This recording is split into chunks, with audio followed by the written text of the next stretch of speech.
Truckers work 14 hours a day. Buy the wrong car and you'll never get your face off the concrete. Brokers hate it when you do that. I wasted $4,500 on the wrong car. This is the only pilot car guide you'll ever need. No theory, exactly what works to earn $100K a year with a car and a dream. This video is the blueprint from zero to hero as a pilot car driver. Hello my friends and welcome to Pilot Car 101. The profession of pilot car driving is young. It started in the 70s as a regulated branch of the transport industry, but has been around off and on since the 50s. It has an interesting history that deserves its own research and publication. So what is the pilot car business all about? And why is it considered a profitable opportunity? Now, before we go into this, if you like that subject, hit the like button and make sure you watch that video to the end, please. The pilot car business is a simple way to become a business owner, and there is plenty of work, and with the use of a variety of load boards, you can find quickly work and get busy making money. These load boards show trips all over the US. In other words, you will find out that pilot car drivers are needed everywhere in the US. It also means that you do not have to engage in any selling of your services. It is rare for a pilot car driver to fail as a business owner. Just about everyone makes it and stays in it for years. Do you have a car? You probably can turn it into a pilot car by following a few requirements, such as signage, amber lights, and getting a CB radio installed. It really doesn't take much. The profession also has a state certification. 14 states in the US require certification, which can be done online by approved certification providers. From my viewpoint, however, the most important qualification for you to become a pilot car driver is, do you like driving? If you do, that's your job. I love driving. I love seeing the beautiful country of America. How much money can you make as a pilot car driver? $500 a day as a start? I literally can guarantee that this is what you will get from day one. Meaning you start out at your first day in business, you will get $500 on day one. I get more. Sometimes I get $1,000 a day. But that is rare. Do you start to see this opportunity? Are you getting excited? Remember that song, Take This Job and Shove It. I ain't working here no more. That may be what you should say or you should do with your current job and become a pilot car driver instead. I'm just saying. And what do pilot cars do? States and counties have regulations regarding oversized load trucks. Certain loads require pilot car drivers that drive ahead of loads or behind a load. These pilot cars have a CB radio to communicate with the trucker and alert him to any hazards or impediments that may be ahead of him or coming up from behind. It's a simple method to make sure the trucker is warned of what is going on around him so he can take actions to stay safe. How fast can you get started? You can get started within days. The first step is to sign up with one of the certification providers, and while you wait for the certification webinar, you start setting up your car. You ask, why wait? Well, you have to sign up for the webinar and then usually wait a week or two until the webinar starts. These are live webinars and they get done when there's a certain amount of seats filled. Did I mention how easy it is to get started? It is, and it is a lot of fun. I have been doing it for many years and I love it. It has the air of adventure and the Wild West. You'll have the opportunity to work with the most experienced and capable truckers in the United States, because that is what it takes to drive an oversized load truck. Only the best are in this industry. You will help them and the public to stay safe. And that is exactly the purpose of a pilot car driver. Safety for the traveling public and the trucker. So why don't you hit the road, my friend, and participate in something that is truly exciting, and truly rewarding. Become a pilot car driver. The next video is called The Ultimate Guide to Driving Independently. Aren't you tired of your job? Becoming a pilot car driver can be a pretty liberating idea, to be honest.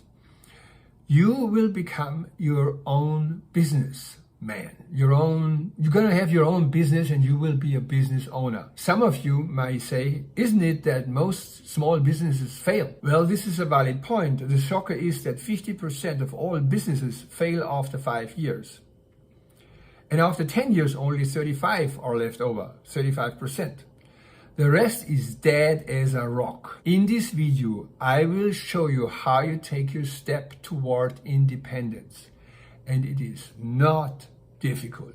Let me assure you about this. You can say, take this job and shove it and be your own boss for real. And if you like this subject, hit the like button and watch this video to the end, because this is how you pay for my services, okay? Now I will tell you my story in detail. How did I really start out? The gruesome details are coming up. Now you might say, I don't want to run a business because I might fail and I'm afraid this will happen. Or you might say, too much work, I just want to drive. Actually, I personally may have the complete wrong idea what considerations you have regarding being an independent pilot car driver. So why are you not starting as an independent pilot car driver? What is holding you back? I really want to know. What is it that you are running into? What are the barriers that you have? I actually totally want to know. For me, becoming an independent pilot car driver was a liberating idea. It was a liberating action. Let me give you some facts. When I started out as a pilot car driver, I had about $5,000 in debt. I had 2 credit cards. My credit rating was 620. This is not exactly great, but it is also not a disaster. Now here's what I did. I first moved to Texas because I knew Texas was the most business-friendly state in the US. Texas has no business tax, no corporate tax, unless you make $1 million or more in revenue. And back then it only cost $100 to incorporate. So I hopped on my RV and drove to Texas and basically lived in an RV in Texas, and I was hanging out with a friend I had down there in San Angelo. I then went to Dallas and bought a car. I bought a Honda Odyssey. I paid $4,000 for this, and I took that money. I basically made a cash withdrawal from my credit cards to pay for that.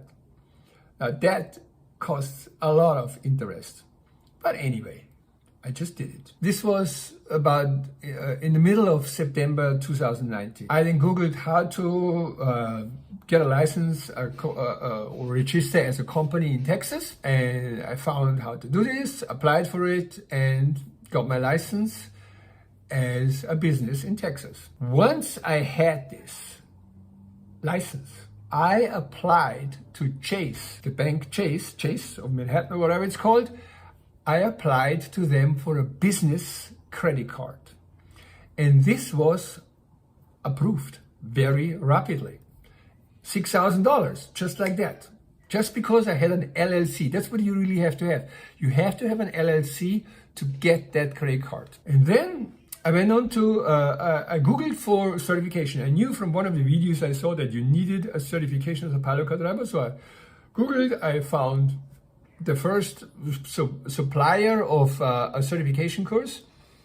I took it, paid $290 or something like that, and did the certification. It was literally a gamble. I actually had no clue of what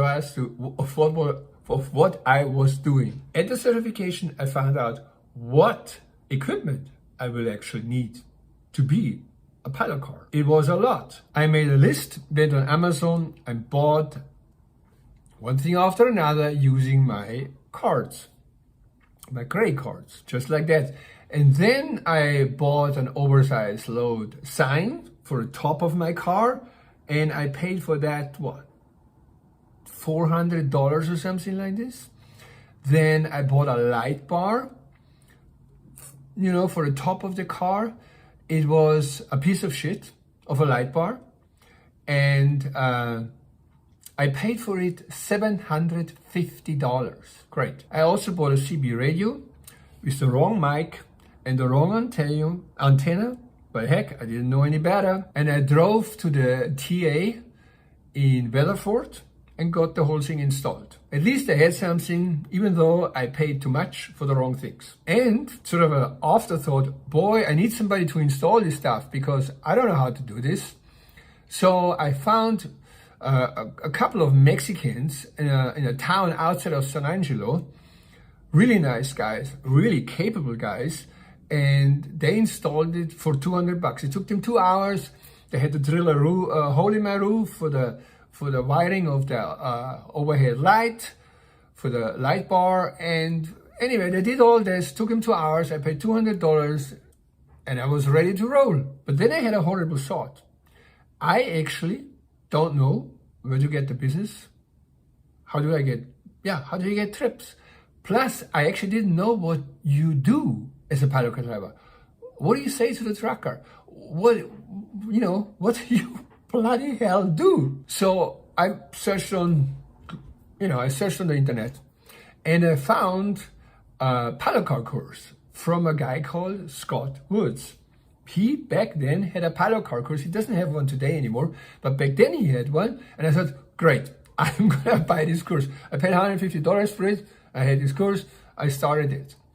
That course gave me some better viewpoint about the whole business. It definitely gave me very good addresses and phone numbers of brokers and carriers I can drive for. Then he also said in the course that if you really want to know how to drive, you should find somebody who will actually show you how to drive. Basically look for a ride along on a paddock car trip. And then I did that, and I found nobody. I mean, I actually found 2 possibilities, but both of them backed out. Oh no, no, I don't want to do it, or my boss says I shouldn't do that. Okay, good. So that didn't really help. So I went back onto YouTube and, watched more paddock car videos. But these videos, frankly, really only show the paddock car driving behind a load or a paddock car driving before a load, and not really explaining what you are doing. So I basically said, okay, fine, I'm just gonna do it now, And I applied to ATS, and I applied to Daily Express. And the day later, after I applied to Daily Express, I had an email from Daily Express, them saying they needed a paddock car in Garden City. So I called back, said, I want this trip. They said, okay, go ahead. And I drove up from San Angelo to Garden City and got onto that trip. And as I've explained in other videos, that trucker was then basically kept me for a whole month and showed me how to be a paddock car driver. Based on the fact that I told him I'm a fairly new driver, which prompted him of originating to me saying, I'm going to show you how to do this business. I drove with a Daily Express driver for 1 month. In that month, I made $11,000. I was floored. I paid off all my cards. I felt like $1 million. I was 63 years old. This was in 2019. And I was a businessman. I have never been in my life before that a businessman. An independent businessman. I was my own boss. It was good. The only regret I had was, why didn't I start earlier? If you want to know how to get business as a paddock car driver and find out how networking works, then go to my webinar link below in the first comment or in the description and Watch that. Like I said before, I wasted $4,500 on the wrong car. Don't make my mistake. Here are the specs to look for. Hi everybody, today we're gonna take up questions that you brought up in the comments. So here is the first one. This is from Darren. What kind of vehicle do you recommend for this? Okay, so the vehicle that I recommend is a Sienna. That's what I drive. I drive a Toyota Sienna XLE. It's a 2007. Mine had 150,000 miles.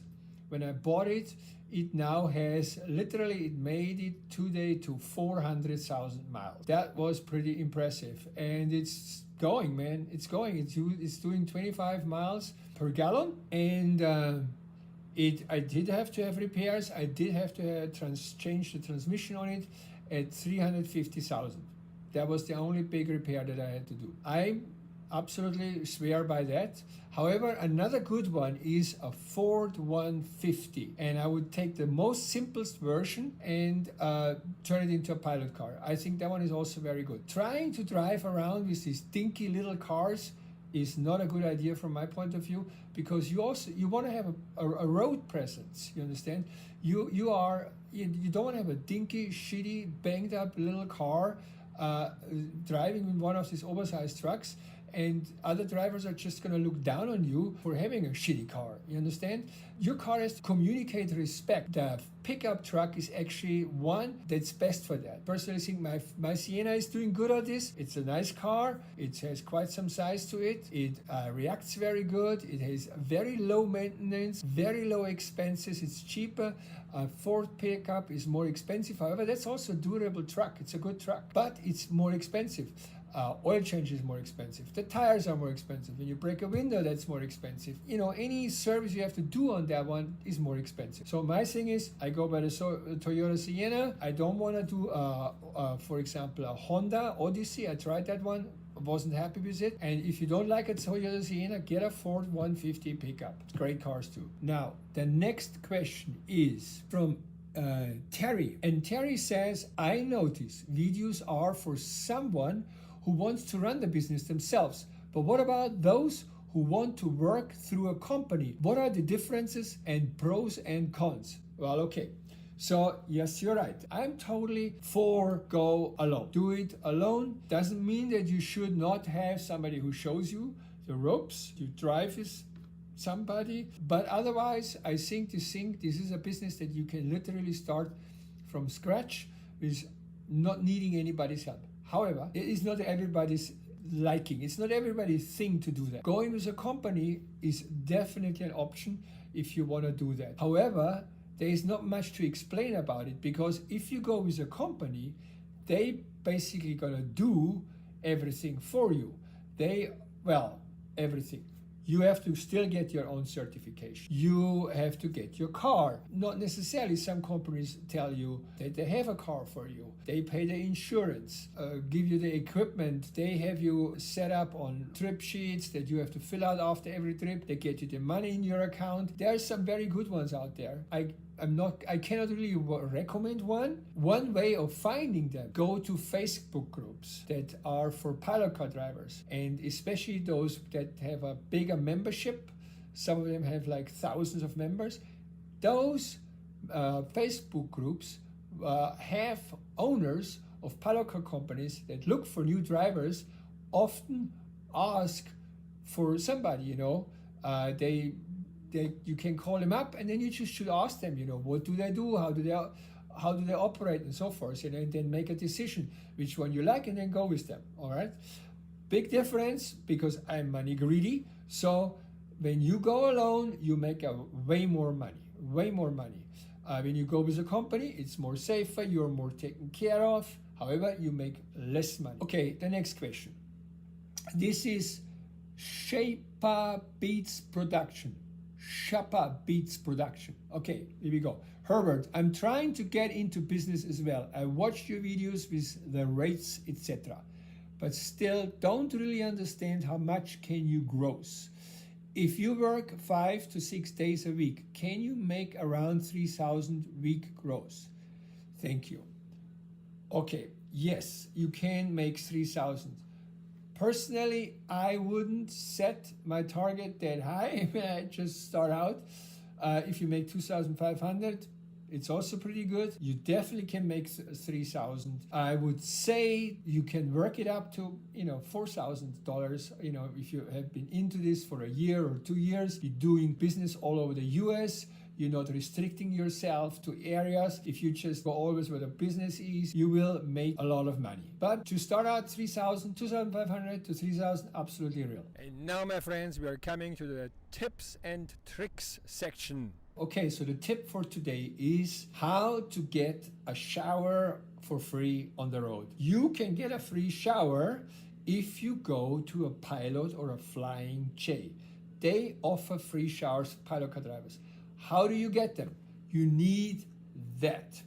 This is basically their membership card. You get that card at the store, and then you call up the number in the back. At the bottom of the car, down here, is a phone number. You call that phone number and you tell the person that you are a commercial driver. And you tell the person that you are not having a vehicle that needs diesel. You have a vehicle that needs gasoline.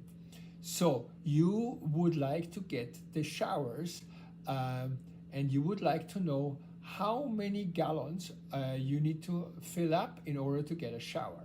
What the guy is going to tell you is, at least that's what he did for me. He said, how many gallons do you put in your car, and I said 20 gallons. And he said, okay, good. If you fill up your tank with 14 gallons minimum, you will get a half a shower. 2 tanks, 1 shower for free. That's the way to go. Get your free shower. Get your free shower. Get your free shower from Pilot. I don't get any money for that. I'm not affiliated with them, but it's a bloody great idea. Okay? See you in the next video. The next video is called How to Start Your Pilot Car Business in the Next 24 Hours. No fancy permits. Here is how you start the adventure of your life. Did you know that starting a pilot car business can be done in 24 hours? Let's dive in how you can make it happen with minimal expenses. The first step is you have to decide where you are going to work, meaning in which state you're going to work. Why is that? Well, one of the steps normally is that as a pilot car driver, you have to get a certificate before you can start driving as a pilot car driver. Well, there are states in the US that do not require a certificate. This is just as part of this challenge. We want to avoid states that require one to have a certification, because it takes weeks before you get to it, and then you have to pay between $300 and $400 or something like this. I think it goes between $260 and $360. All right. So we want to take for this challenge here to do it in 24 hours at a minimal expenses. We're going to take these states out of the equation. Okay. So what are the states that require certification? Here we go. Arizona, Colorado, Florida, Kansas, Louisiana, Minnesota, New York, North Carolina, Oklahoma, Pennsylvania, Texas, Utah, Virginia, and Washington. That's Washington State. Now, the next set of states we are going to exclude are the states that require a pilot car to have a top sign. This is a sign that goes on the rooftop of the car. They are fairly expensive. They go between $360 and $890. So we want to take it also out of the equation because it's a huge expense. Here is the map now of the states that require a top sign. This is the dark green. States that require certification, which is the light green. Now this leaves us with the following states that are available for us to drive: Alabama, Arkansas, Connecticut, DC, Illinois, Indiana, Mississippi, Missouri, Montana, New Hampshire, New Jersey, Nevada. Nevada has a little additional thing, is that you have to get a amber light permit, which you can do on the internet. It costs, I think, $1 or $2. and they send you a little certification that you have that permission to use an amber light on your car. And then next, New Mexico is another one. You have to do an inspection at the port if you enter New Mexico for the first time. Again, that's something you do as part of the Oversized Load trip, and truckers usually are very much accommodating for you to give you space to do that. Okay. Next state is Ohio, Rhode Island, South Carolina, South Dakota. So in total, we have 19 states where we can drive tomorrow. Yeah. Given, do you have a car? If you have a car, not a problem. If you don't have a car, you got to get a car. And you're right now disqualified, okay? But I'm sure every one of you has a car. The next step is the equipment list. But I want to sort of stay a little bit longer here on the map to give you an idea what you could do. Instead of just going for these 19 states, there's another thing you could do. And that is that you actually do get your certification. And then you're going to have all the states on that map that you see in front of you, all the gray states and all the light green states are now available to you to drive in. You still would be in a pretty good position, you understand, to drive if you have a certification, and you just avoid the states that require a top sign for now, meaning a sign that says Oversized Load on top of the car. Let's take that out of the equation for now. And let's look at the map, how it would look like if you get certified and you do not have a top sign or a light bar on top of the car. If you do want to get your certification, you have to schedule this at least 10 days in advance. You will use the waiting time to get your equipment, meaning you sign up for the certification and wait 10 days or more or whatever, and during that time, you set up your car with the equipment. As you can see, if you do it like this, you will have 39 states to drive in, which will boost your income. This is the strategy that I recommend. How much money can you make if you do not do the certification and you only drive in 19 states and you do not obtain a top sign, an oversized load sign on top of your car, and a light bar? I estimate you would make about $200 a day. That's not bad, but it's not going to get you into the 100K Pilot Car Driver Club. If you want to get into that club, watch my webinar called 3 Ways to a 6-Figure Income as a pilot car driver without asking anyone for a favor. Below in the description, there is a link to that webinar. Plus, I also put a link into the first comment. Next, we're going to look at the equipment. What equipment do you need to buy minimum in order to drive as a pilot car driver? Here we go. These are effective lights. I have the same ones. Next, CB radio. Next, the antenna for the CB radio. You need a sign that you put on the door, on the passenger door and the driver's side door. It gives your name of the company, city you are from, state, city and state, and then the phone number.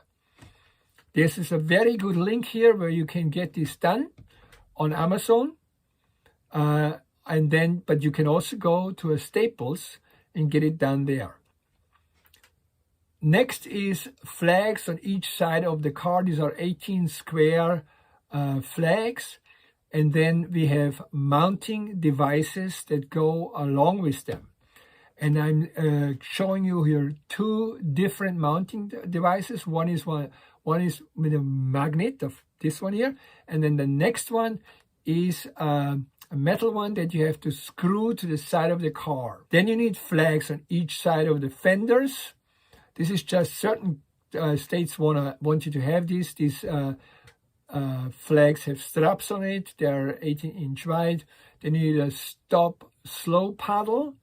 You need an orange vest. Now this orange vest here that you see allows you to put a name on it. The name I want you to put on is pilot car operator. The next item is 4 flags. These are flags that have a 3, foot staff, and they are 24 inches square. The next one is 3 emergency triangles, 3 orange cones, they are only 18-inch cones, 1 fire extinguisher, a 5-pound one, a hard hat, 8 red flares, that's specifically demanded in New Mexico. And the ones you see are actually LED flares. And then, of course, you need a little emergency kit. Below, I've added a link to the best pilot car load board so you can find a load right away. As a note, the data that I give you here are based on a book with the title United States Truckers Regulations on Oversized Load and Pilot Car Directory. You should have a copy of this book. You can buy it in a truck stop or just Google it and you'll find stores that sell it. You're responsible for the correctness of your equipment and therefore you must have a copy of that book. If anything is found wrong by a trooper, you can't blame me, so make sure you have the right equipment. Now let's figure out what does it cost to drive in these 19 states. You need a car, and I bet you have this already. So let's take that out of the equation. As a point on the car, don't drive a car that is like a little Fiat or a little smart car. That is a car that is not allowed. Now, how could you get this equipment in 24 hours? Well, the only way you could do this in 24 hours is if you live close to a big TI or Petro truck stop that has a CB radio shop attached to it. Then you can buy this within 24 hours. The downside of that is that buying it at a place like that is expensive. The prices at the truck stops are just much higher than on Amazon, for example. So I strongly recommend that you buy your equipment on Amazon. That's going to take longer, so it is again not within 24 hours, but at least you save on money and you'll get it within a week. The equipment will cost $936, and that is based on the Amazon prices. In the description below, you will find a link to every one of these items that we just went over. To find the CB radio shop, you simply Google CB shop near me, and that will give you a whole list of CB shops that you can choose from. The next thing you will need is insurance, and I have a playlist up here, up here. There's a link that you can watch, which gives you all the data how to get the best insurance and the cheapest insurance. So in summary, here are the options you have to become a pilot car driver. Option number 1, you can get on the road within 24 hours if you live near a big truck stop that's either a TA or a Petro and has a CB shop attached to it. You do not need to make their certification in that case. It's only in 19 states.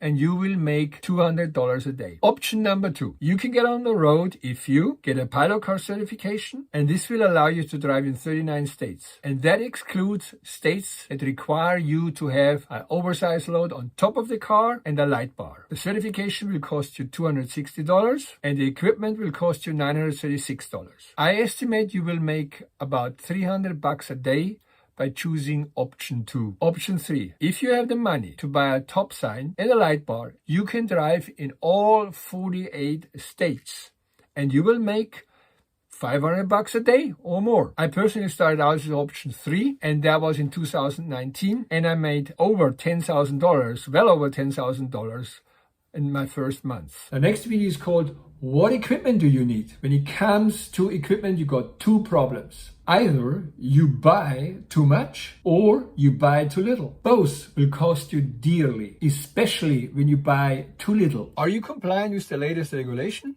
You don't want to get a surprise inspection and then flunk it, and neither do you want to find a well-paying trip to somewhere just to find out you're not set up to drive through a certain state because you're lacking equipment or certification.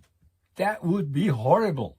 In this video, I'm going to give you the latest regarding certification and equipment.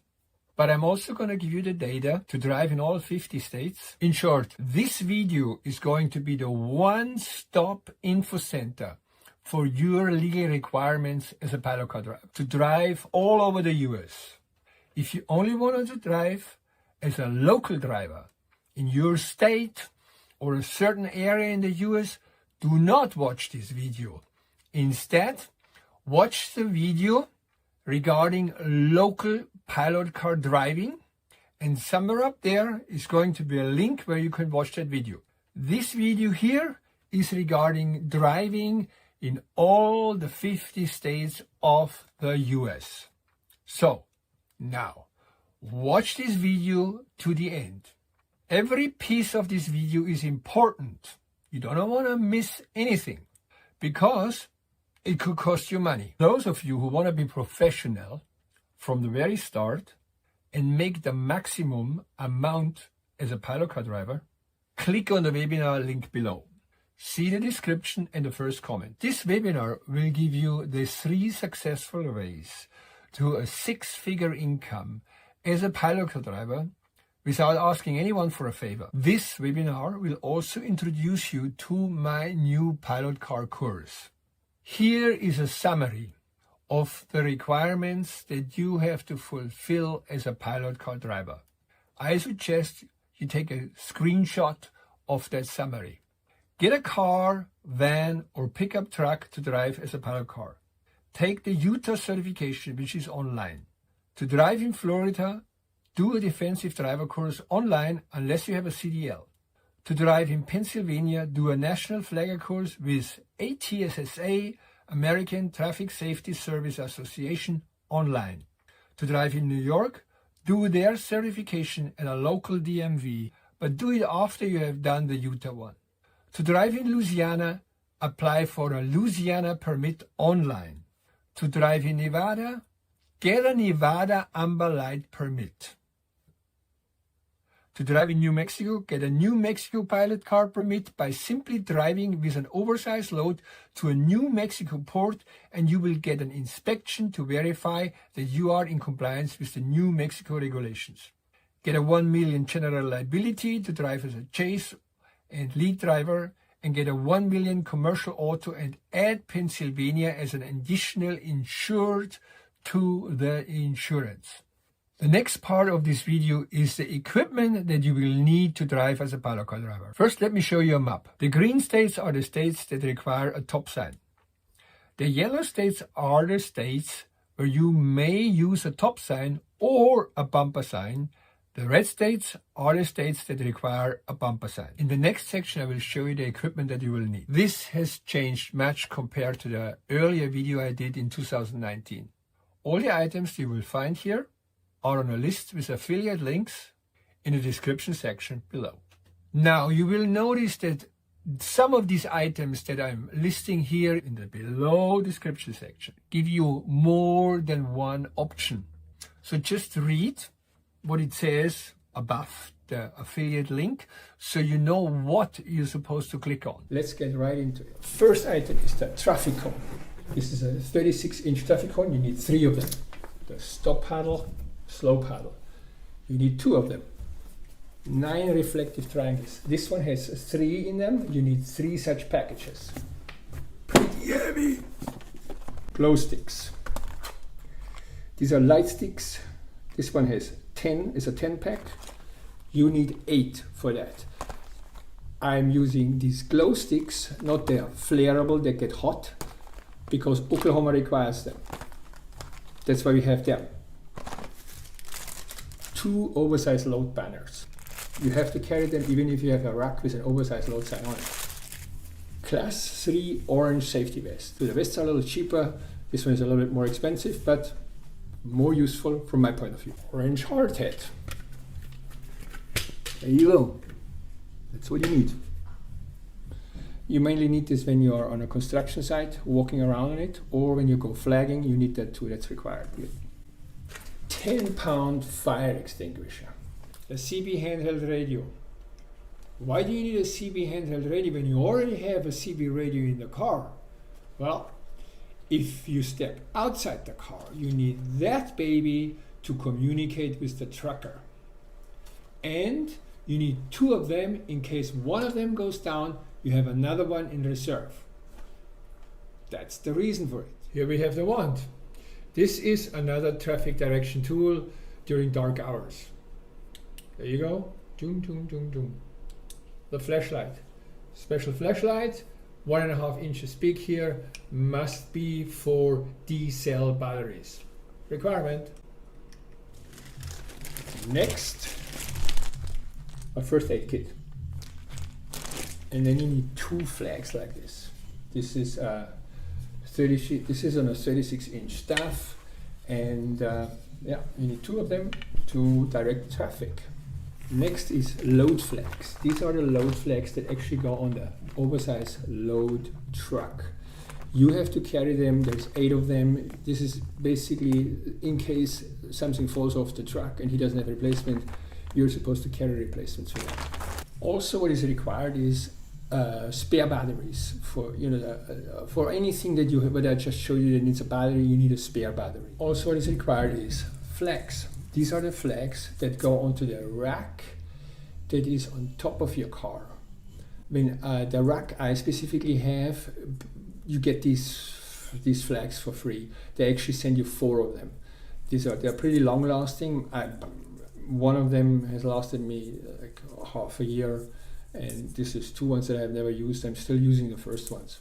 Other things you need is a spare tire in your car, and there are tools to replace the tire, and you need a cell phone. This is also a required item. That's it.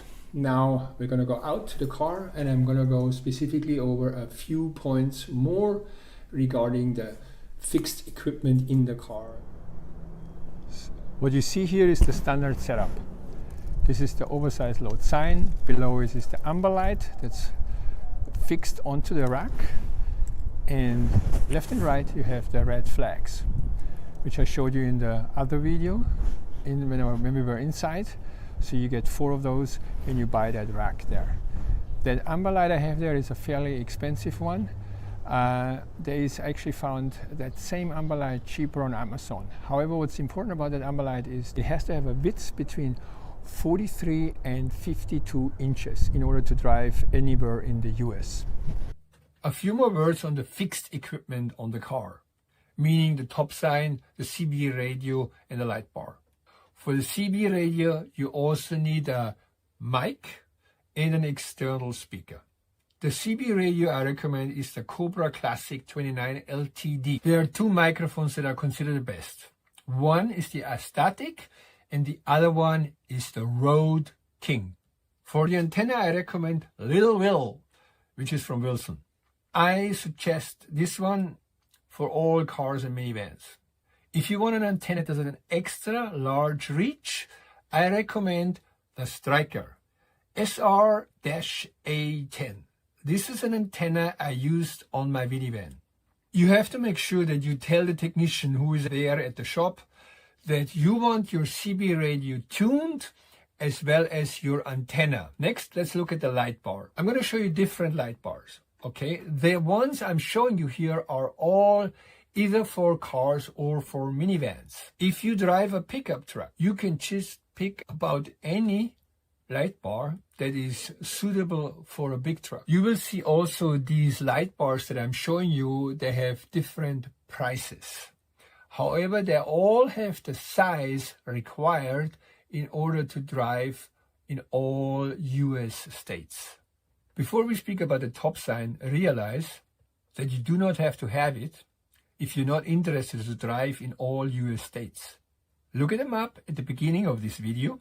This map will show you in which states you cannot drive if you don't have a top sign. If you don't want to do the top sign, I will give you an option below how you can add the required flags to your van or car with flag holders that go on top of your car.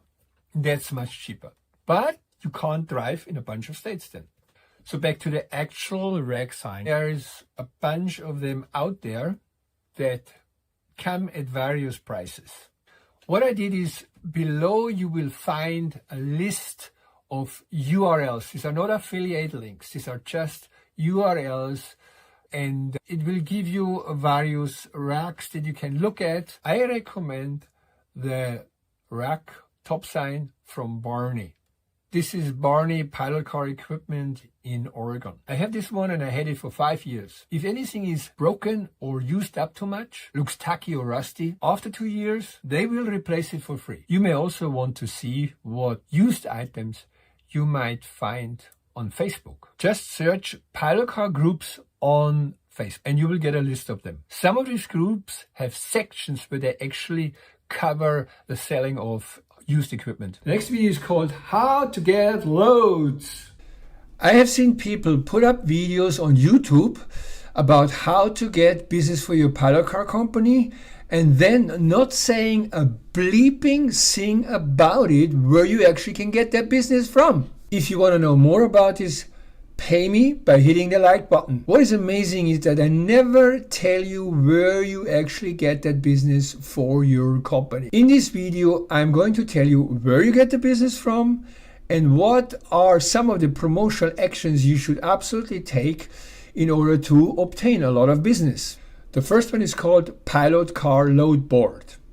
In terms of quality, they are the best pilot car load board. Find their website and then you will get text messages with loads. What I like most about them is that they give you a lot of information about each of the loads. Here is what it looks like on my phone. The next one is called Load Covered.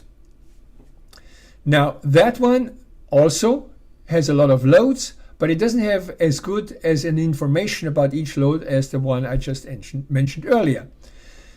However, you should have it too. Both of these websites, each of them costs about $15 a month. But this, frankly, is money spent well, and it can be tax deductible. By getting these two load boards and by using it, you will then start to collect up contacts in your phone book that you can call back later for loads. Building up these contacts in your phone is very important to get actually a database of clients for yourself. This is my 5th year as a pilot car driver and I'm still using these load boards.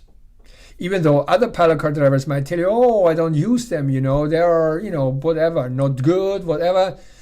I don't agree with this. They are a constant source of loads and a constant source of clients that you can work with in the future. And maybe when you get really well established in the business, you don't need them probably, but I'm still using them. But this is not all. There are more sources where you can get business. So watch this video to the end. Probably 99% of you are on my channel because they want to become pilot car drivers. So I wonder, why do you want to become a pilot car driver? What are you trying to achieve by becoming a pilot car driver or by doing the work of a pilot car driver? What do you want to achieve? And what are the challenges you have to become a pilot car driver? If you tell me, this will help me to help you. Now back to the business sides of things. I understand most of you consider the subject of getting business for your pilot car company very important. And you are right. It is very important. But it is something that doesn't have to worry you. Now stay with me because I'm going to give you more carriers that you can do business with. The first one is ATS, Anderson Tracking Systems, ATSinc.com. To apply, call 1-800-309-5815. ATS has a department that is called Sentinel Pilot Cars. They are pilot car dispatchers that will get the loads for you. ATS or Sentinel have their own load board and there is a website for it, and the website is secureats.com. Get familiar with this because it has very good loads at times, and as I told you in earlier videos, ATS pays very well and quick. The next one is Daily Express, and their website is dailyexp.com.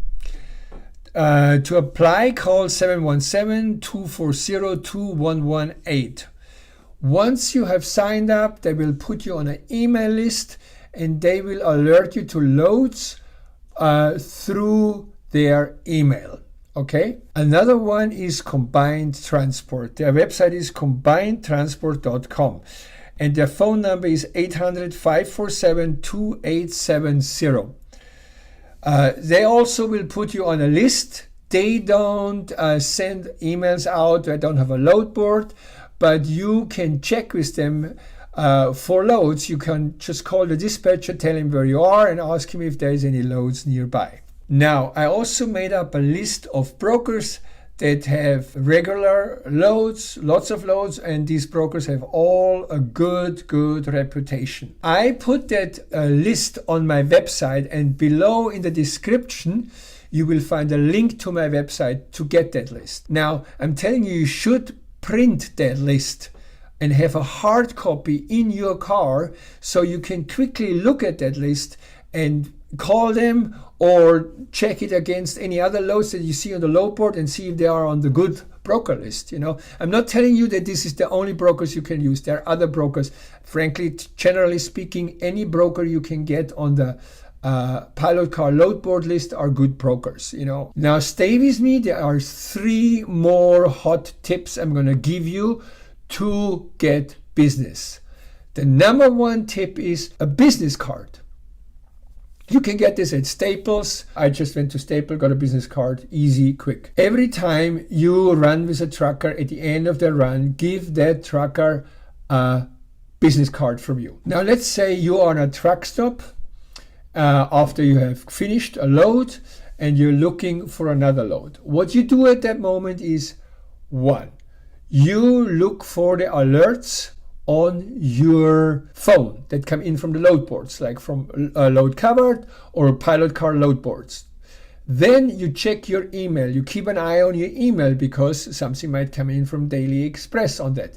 Then you keep your eye on the ATS website, see what ATS has available. And then you still have that sheet from me that you downloaded in your car, and you can call those guys if they haven't shown up on the load board. The 3rd tip is sign up on a website called uspilotcars.com.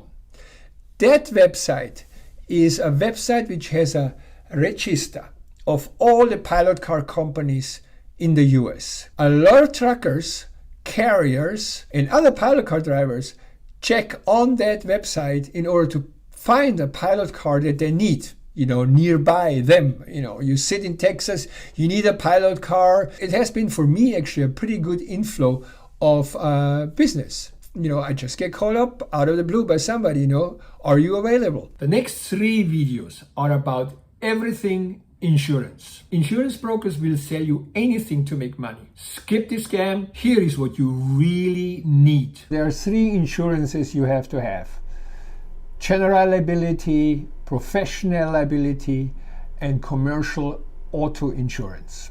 Now, before we get into this, there is a possibility for a big mistake that you as a pilot car driver can make when you sign up for insurance. If you do that mistake, you can find yourself up shit creek without a paddle. Sorry for my German. So here we go. General liability protects against physical injury to people or damage to property arising from your daily operations. It covers your business from a few general lawsuits that any business could face. In a nutshell, it kicks in when a third party, for example, anyone who doesn't work for your company, like anyone who is not an employee of you, such as a shipper or a carrier or the state in which you are driving as a pilot car, sues your business over damage you caused to their property, the truck, the load, a bridge, or any other structure that may be state-owned. Okay? General liability insurance pays for your legal expenses, lawyer fees, court costs, and settlements or judgments. So it is pretty comprehensive. However, it does not cover everything, and this is why you also need a professional liability. Normally, it is required that you insure your business for $1 million. However, carriers such as Wind Energy, Landstar, Bennett, and the state of Louisiana require you to carry $2 million of general insurance. Okay, so the next one is professional liability. This covers negligence related to professional services or advice. So you see how this is different. General liability goes much into properties, while this one goes into professional services or advice.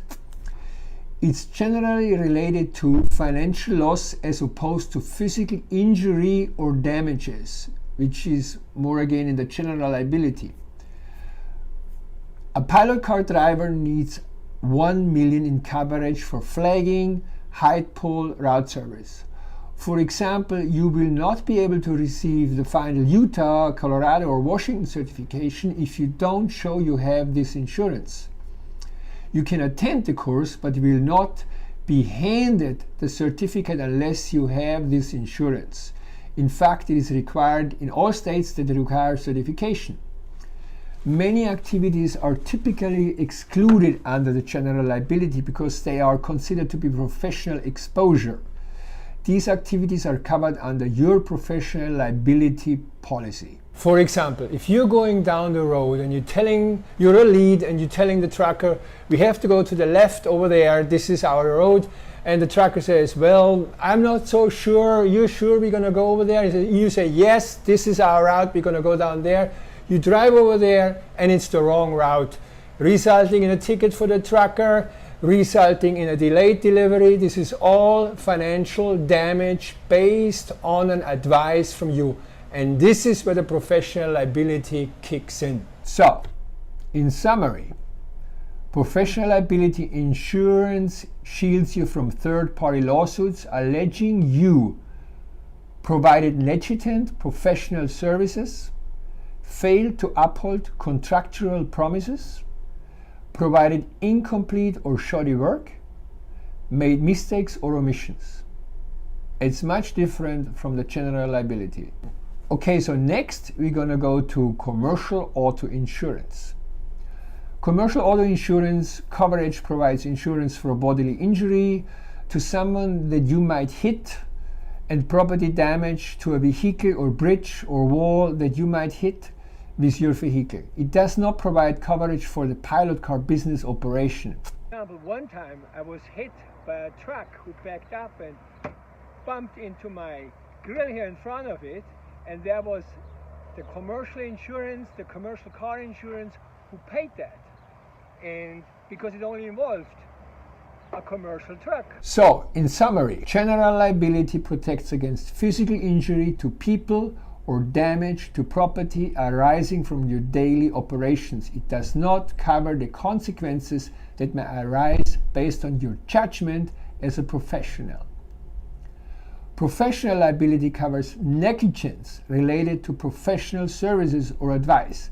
Is generally related to financial loss caused by your professional performance. Commercial auto insurance really only covers your car or some other person's car when you get into a car accident. So how much does insurance cost? The first thing to know is that almost all states have different rates. Texas, Georgia, Oklahoma, and Florida are the most expensive states, while Tennessee and Ohio is in the lower bracket. The state's rate is influenced by the number of pilot car accidents that occur in the state and how much insurance companies have to pay out to cover them. Insurance companies take even the possibility of extreme weather events into account to estimate the rates. Insurance depends also on your driving record, which is called MVR, which stands for Motor Vehicle Record. It is a summary of a driver's convictions and accidents on file with his or her home state. You can look up your own record on your state's website, but you usually have to pay a small fee to do this. So we're going to use my insurance as an example. That's a Texas insurance, and of course that's an expensive insurance, so don't worry, things can only go downhill from here. Based on monthly payments, which when you start monthly payments, they usually do 10 months payments in a year. Means you pay for 10 months and then you have 2 months of a break. So based on a 10 months setup, you would have the following monthly rates. Commercial auto, $489.74. Professional liability, $170.03. General liability, $49.83. So as you can see, the biggest expense is the commercial auto insurance. And the general liability is only $49.83, despite the fact that mine is $2 million, which is only required by certain carriers, as I said before. So $1 million would require less in payments, but it's not much less. It was also made up by 3 different insurance companies, which the broker did for me to keep it lower. Otherwise it would have been even worse. But in my case, after I was driving for a year, I paid for a whole year, and that reduced my insurance tremendously. When I did the yearly rate, when I paid the whole year in advance, I then ended up only with a monthly rate of $463.58. So, as I said, this is Texas insurance, and you will get a much better insurance, I'm absolutely certain, I'm here in Hartford, Connecticut, and I dropped off a load on Friday in Portland, Maine, and I came down here to Hartford because I knew the likelihood that I will get anything out of Maine is going to be very small. So that's why I'm here in Hartford, Connecticut. There's a bigger chance to get a load out of New York or New Jersey or Massachusetts even maybe than getting it out of Maine. Also, I could maybe I might then head over to Scranton or in Pennsylvania or up in Albany, New York. There is loads coming out of there as well, more frequently. Okay, so this video today is about insurance. I have done a video a couple of years ago on insurance, and that video is still valid. This video today is an addition. Now, that earlier video on insurance has been recommended by a manager at Landstar as a video to be watched if one wants to understand what are the different pilot car insurances. It was also recommended by an insurance brokerage that is a very good video to watch. So this video today will give you now additional data on that subject of insurance. Now, what I'm going to explain here in this video may be a bit hard to understand, so be patient. I will explain everything. At the end of this video, I will give you a solution on how to reduce your insurance payments. So make sure you watch this video to the very end. And if you like that subject, click the like button below, hammer it right now. And if you haven't subscribed, please subscribe to my channel. The current situation regarding the pilot car insurance is that insurance has been steadily increasing in most US states for pilot car drivers. In some areas more than in others. And why is that? Well, it's government-induced inflation. Yeah, inflation caused by the government across the board. So how was this inflation caused?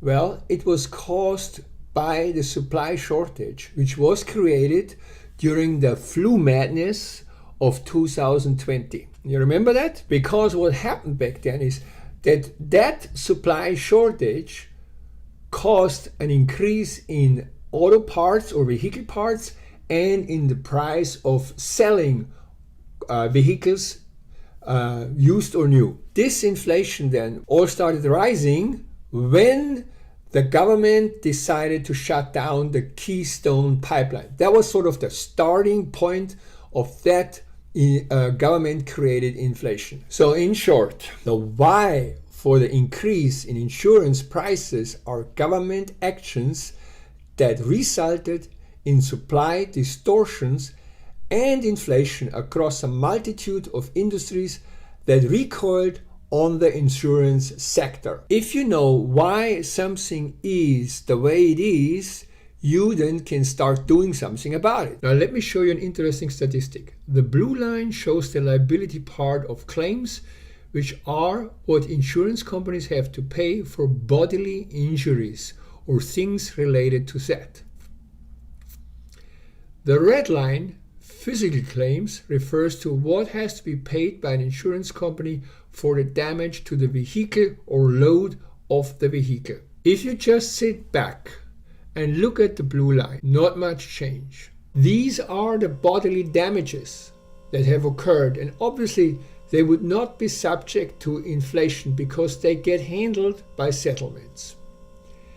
And the red line has been downtrending, meaning less money had to be paid for the physical insurance to vehicle and load for many, many years until 2020, when things went bad. And they went bad right after the flu madness, when inflation kicked in like a sledgehammer. And this makes sense because physical damage to material has to be handled by buying parts or even buying new trucks or cars, and the prices for the parts and vehicles went up due to the supply shortage caused by the flu madness and the suppression of the oil sector by the government.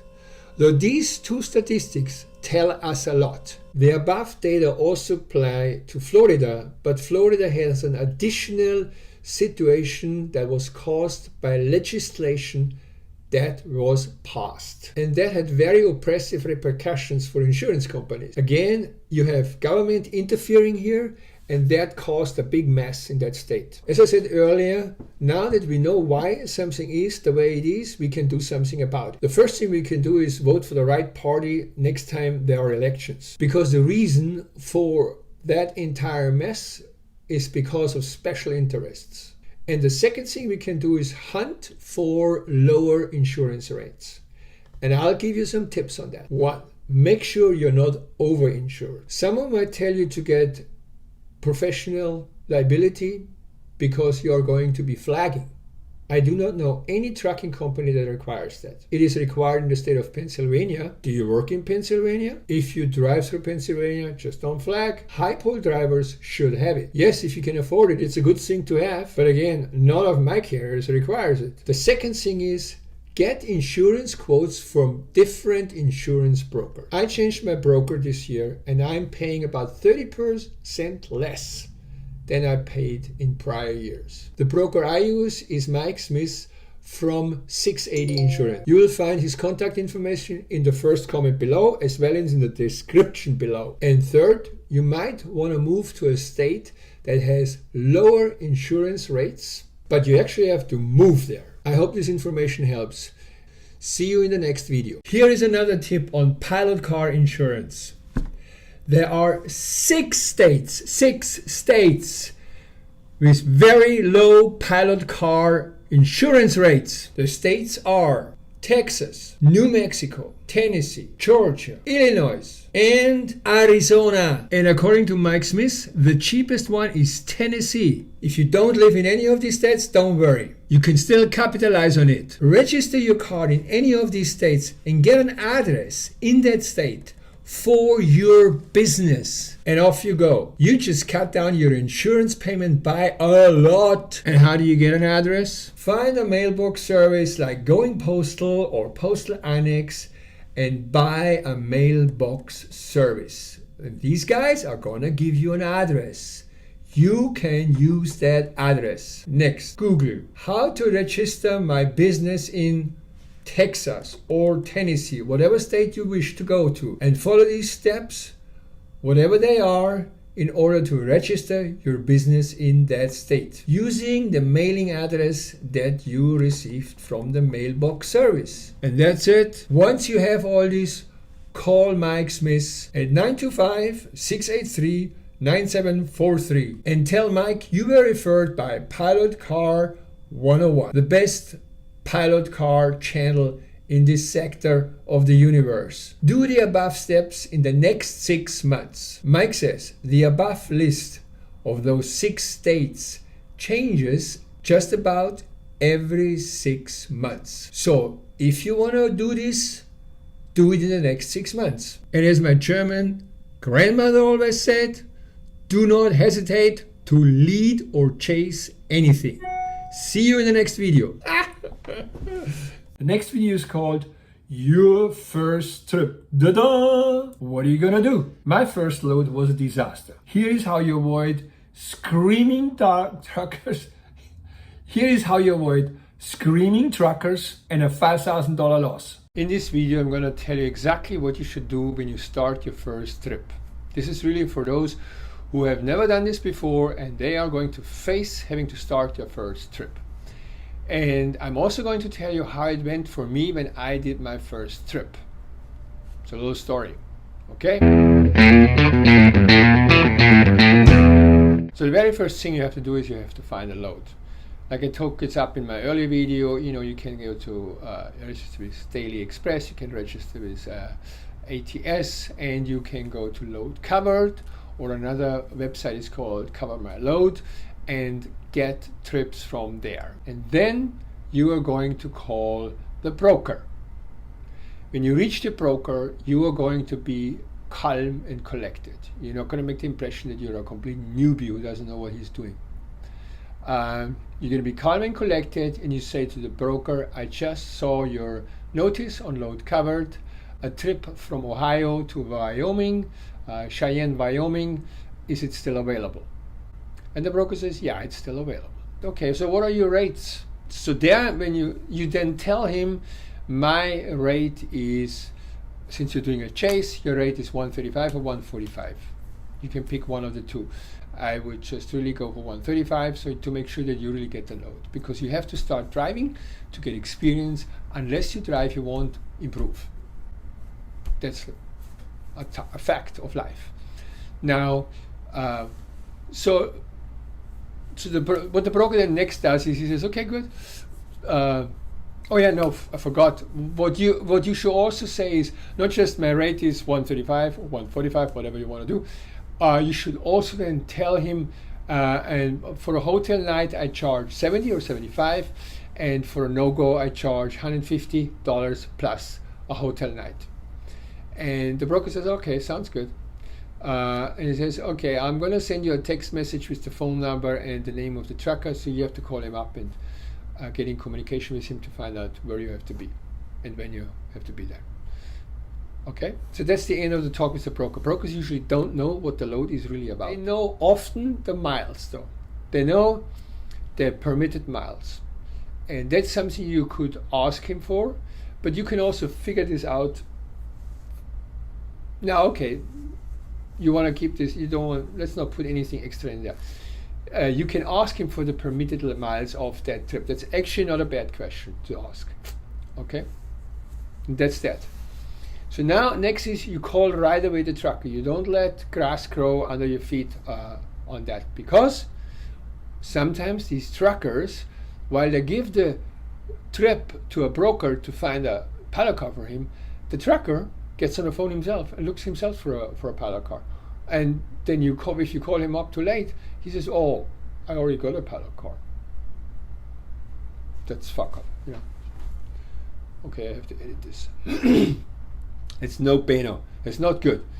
So call the trucker right away and tell him, hi, my name is Herbert. I'm your chase on the trip from Ohio. Let me know, please tell me, where are you currently? And then he says, well, I'm on exit 15 on the 70 or something like this. And that is something, if you're familiar with that area, that may be fine. I never accept something like this. I say, okay, can you send me a pin of your map point? Another thing is to say, send me the address. If he can't send you a pin of the address and he doesn't know how to do it, and there's no way you're going to get a pin from him, saying, all right, just please send me the address of where you are. Okay. I had about 4 really upsetting experiences by not getting the exact data where he is. You also might want to ask him, what truck do you have? Oh, I have a yellow Peterbilt. Oh, that's great, man. A yellow Peterbilt is going to be very visible. You're going to find this. You get into one of these truck stops, there are hundreds of trucks in there, and you have to find him there. So a waypoint, if you have a waypoint, you actually know the exact point in that truck stop where he is. Okay, so that's what I absolutely would go for. Give me a waypoint. Anyway, again, the talk with the trucker, keep it calm, cool, and collected, and find out when you have to be there and where you have to be. So the next point is you're going to go there. Now you want to schedule your trip in a way so you at least arrive 1 hour before the time the trucker requested you to be there.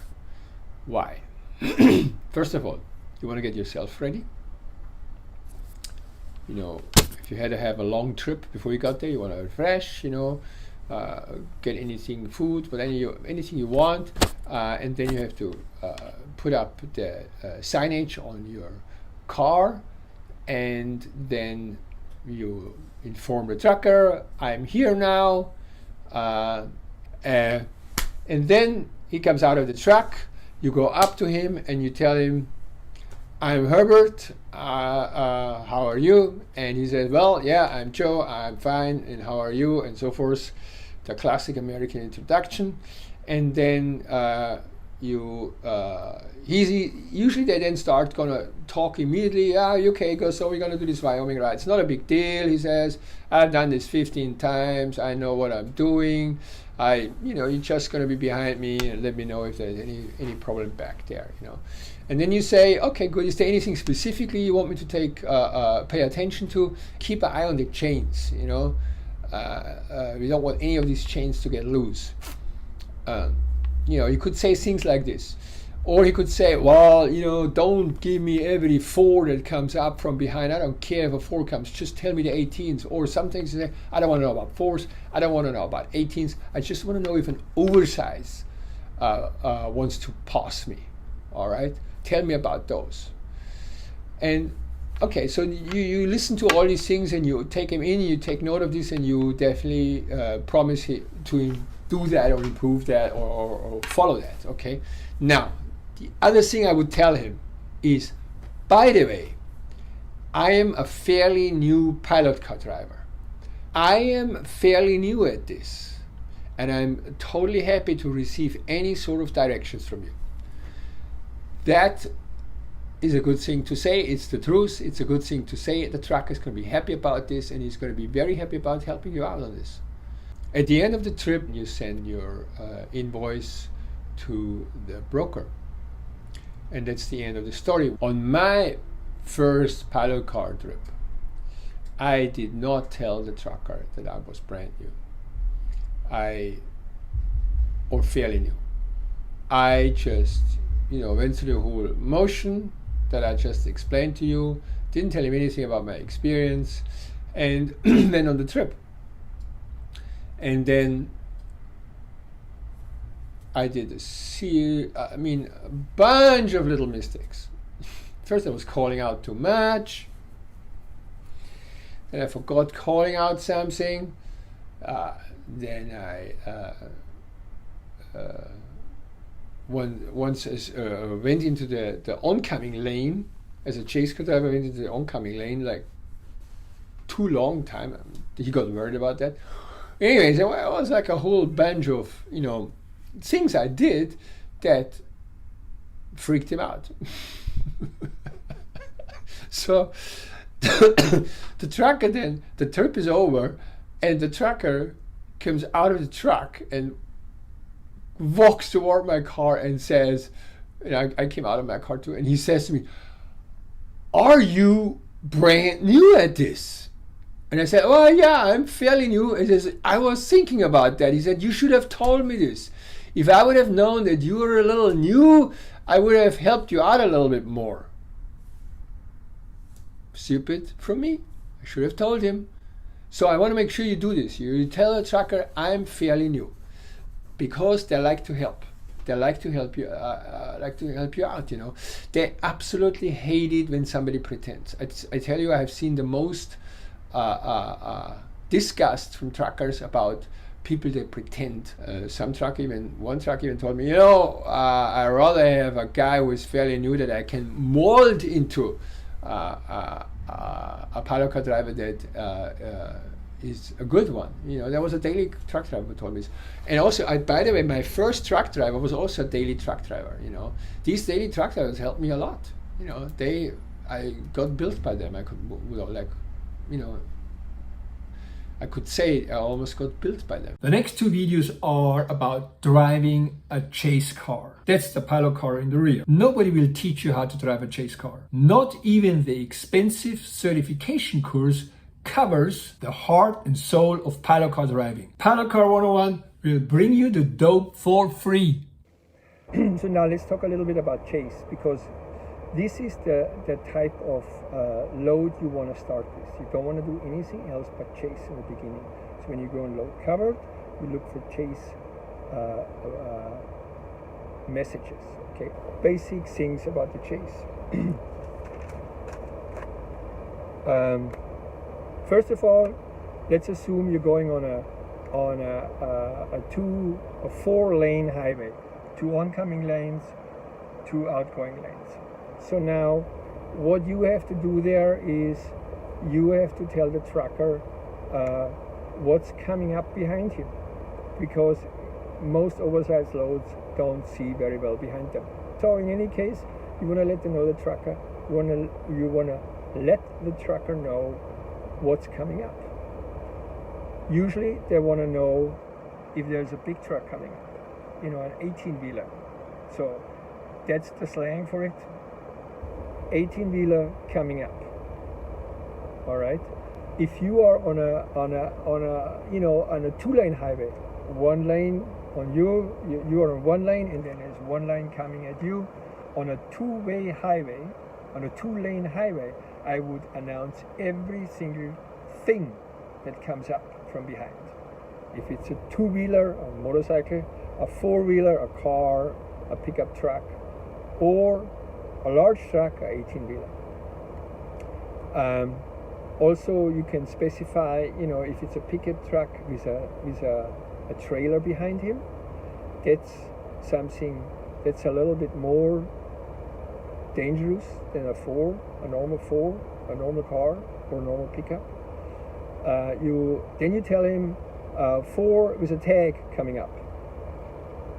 Okay, so it's 4 coming up, 4 with a tag coming up, 18 coming up. The trucker also is going to change lanes on a 4-way highway, on a 4-lane highway. Some truckers are going to tell you over the CB, I'm going to take the left lane, or I'm going to take the left lane, or is the left lane free? And in that moment, you swing into the left lane and block it, basically, so nobody can pass him. And you tell him over the CB says, the left lane is yours, or left lane is clear. Now, another thing that is part of the trucker pilot car slang is the name of the lanes. If you are on a 4-lane highway, you are running in 2 lanes. The left lane, the closest to the median, is called lane 1. The next lane over is called lane 2. The next lane over is called lane 3, and lane 4, whatever, how many lanes there are. So the trucker may sometimes say to you, I'm going to take lane 1. And you could say, lane 1 clear. In other words, you swing into lane 1, you make sure you don't bump into anybody, of course. You check your back mirror, it's safe to get over there. You get over there, and you tell him, lane 1 clear, or lane 1 is yours. Now, 2 types of truckers. And that is, you got truckers that will tell you, I want lane 1, or I'm going to make a right turn, can you block the right for me? Or a trucker is going to tell you, just watch my blinker. This is something that has to be determined before you start the trip. You can say to the trucker, you want me just to watch your blinkers, or are you going to tell me any lane changes? and he's gonna say, yeah, pause, or yeah, watch my blinkers. A lot of them say this, just watch my blinkers, which is okay. There's no problem with it actually. So in that case, you drive behind the truck. You are in lane 2, let's say, on a 4-lane highway, and suddenly puts out the blinker on the left. At the moment you check your back mirror, it's safe, you swing over, you're in the lane, and he then probably sees you already blocking that lane, and then he's swinging over. In some cases, he may not, if it's a wide load or a load where he just doesn't see in the back, he might not see you when you are driving into the left, into the lane 1. In that case, you tell him, I've got lane 1. So he starts blinking to the left, you swing over, and you say, I've got lane 1. Easy. Okay, I'm going to show you a video now that shows exactly what a chase car does. That pilot car driver is not saying the things exactly the way I say them, which is okay. All you need to do is say it in a way so the driver understands it, okay? Watch it, it's very educating.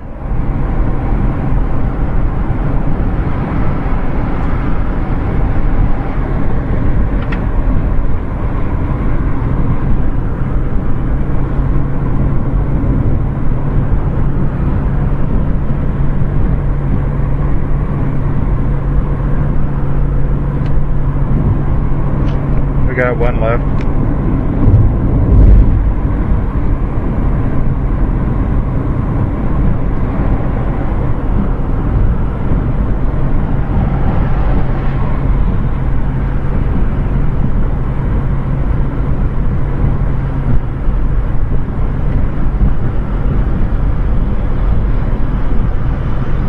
After this Jeep, we got one more.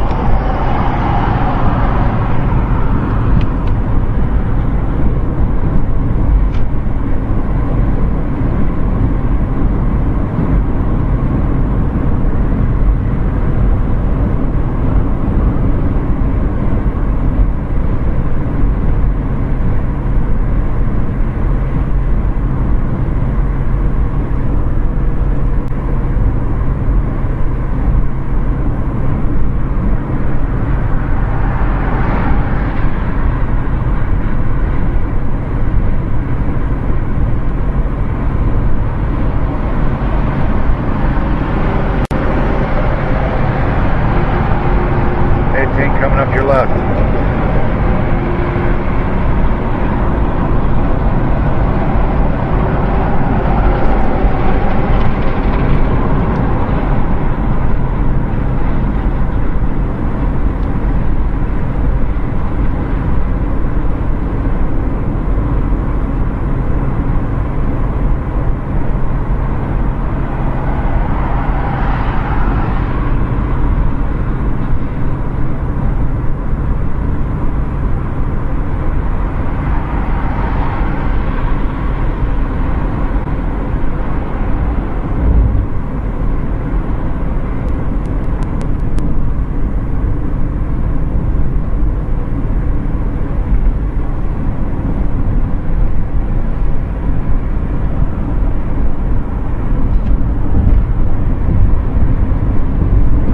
Okay, we're good for one left, or to the right, I mean.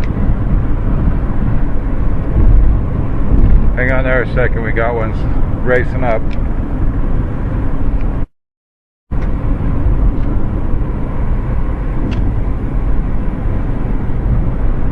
Okay, after Massachusetts, you got the right.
that's it. I hope you liked it. If you liked it, click like. If you didn't like it, don't say anything, okay? If you haven't subscribed, subscribe. See you at the next video. This video is going to give you the remaining functions of a chase car. These are the functions that I haven't communicated in the first video, so here's the second part with all the remaining functions that a chase car has to do, okay? The first clip I'm going to show you is a very wide load. It's actually a super load. You will see there is a red car right in front of the chase car. That red car contains a steerman. For the purposes of this video, you can just ignore that car, okay?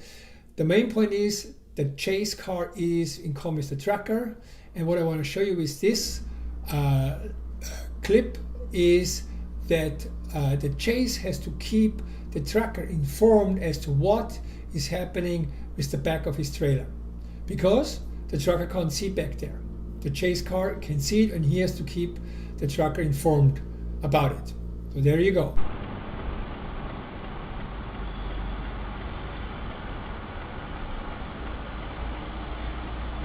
Okay, Bill, look good around that turn.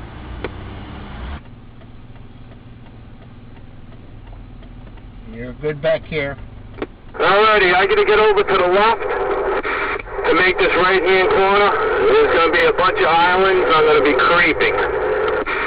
Okay, so now I'm gonna show you this clip again, but this time, let's assume this is a load that is, longer, and let's assume that it's coming close to the stop sign that's on the left. As you have seen in the video, there is a stop sign to the left, and there is actually one on the right as well. So if this load would have been longer, it would have come closer to the stop sign, and the tracker would have to would need to know about it.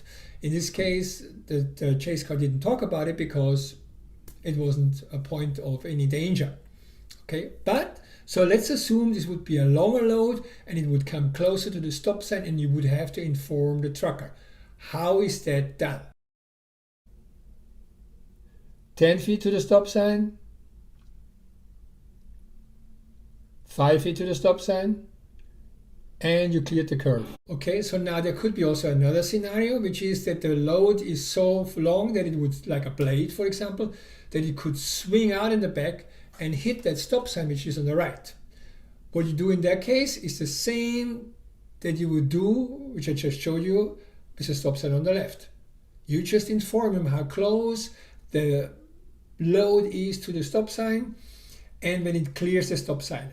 And if it doesn't clear it, you say stop, and you say that very loud and very clear so that it hits the brake, and then you guys can figure out how to get around it. He might have to back up, etc. There's different solutions he has available to do this, but you are the one who calls the shots on this, and that's why it is important to know that. There's one thing I forgot to tell you, which I should have told you right in the beginning of the video. I'm going to tell you now before we get to the next video clip. But this is, watch this entire video until the very end. Because at the very end, I'm telling you a very important datum that is vital to know for a chase car driver. Okay? So please stay with me on this to the very end. Okay, so now let's watch the next video clip. It's pretty self-explanatory. Okay, here we go.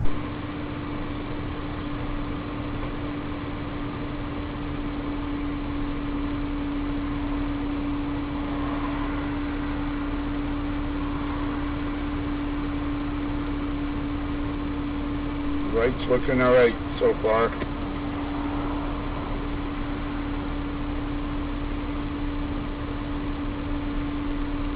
You're clear.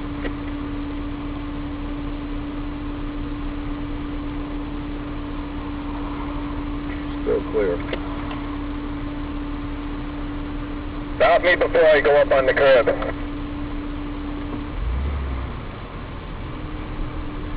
If you're going to go up on the curb, you got about 6 inches.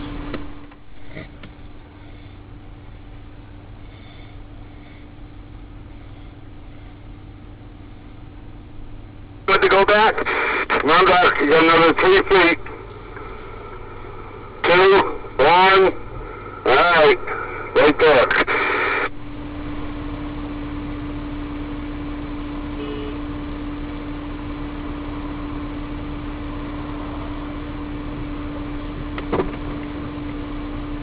How's that looking now?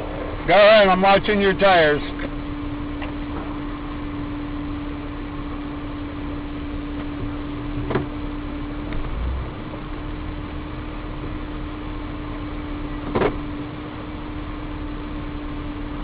So far, so good. I'll let you know when you're getting close. You're good on that cement block in the road there, in the side. Go ahead. Go ahead. I'm waiting for him to tell me when you're going to get off the curb here. Let me know when he's ready to come off the curb. All right, hold on.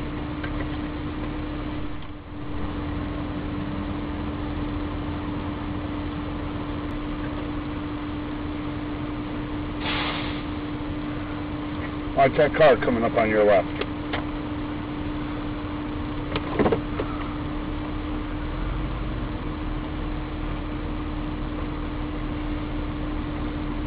Go ahead, you're going over. You're going over nicely.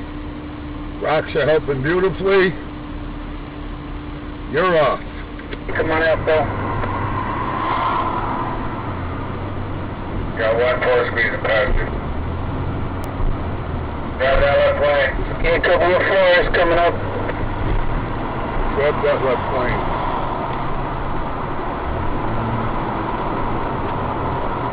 Okay, Billy, looking good on your left. Look good on the right.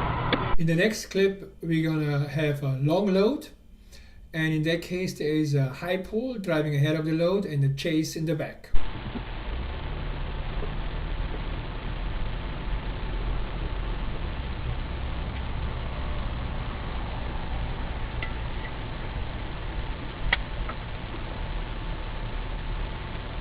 Clear the corner. Oh, it looks like we might have a low wire right here. Yeah, you're going to have to try to get to the side where it raises a bit and let it slide over. Okay, got it. Okay. Yep, didn't touch it. Okay, so the reason I showed you the last example is so you could see that the chase tells the trucker a barricade, an impediment, a dangerous point has been cleared. In that case, and that happens quite often, the front car finds a point of hazard or danger, like in that case, a low-hanging wire. So he calls it out, the trucker takes action based on this, and then the chase is telling the trucker when he cleared that obstacle. Okay, so you can clearly hear this. Now this could be the same for a skinny bridge, for example. The front car, the lead car, the high pole, whatever is calling out a skinny bridge, and the truck then goes over the skinny bridge, and the moment the truck has passed the skinny bridge, the chase car says, cleared the bridge. You know, it's very important for the trucker to know that it cleared and that he's out of the danger zone. That's why I showed you that particular piece. Okay, now we have another one. Okay, so the following thing I'm going to show you is what is the view of a trucker to the back of his trailer in an oversized load. And this is something that's very important to know for a chase car. The dark spot here, and I'm sorry for this crude drawing, but I didn't have any, I'm not a fancy designer, I'm actually no designer at all. So what I'm going to show you here is the dark spot here. This is the head of the trucker inside the trucker cabin. Okay, this is the front where the engine sits. This is the rear of the semi-truck, and then this is the oversized load. Now, what you see here and here are the mirrors of the trucker. So he sits in there and he looks in that mirror and he looks in that mirror to see something, what's behind him. Okay.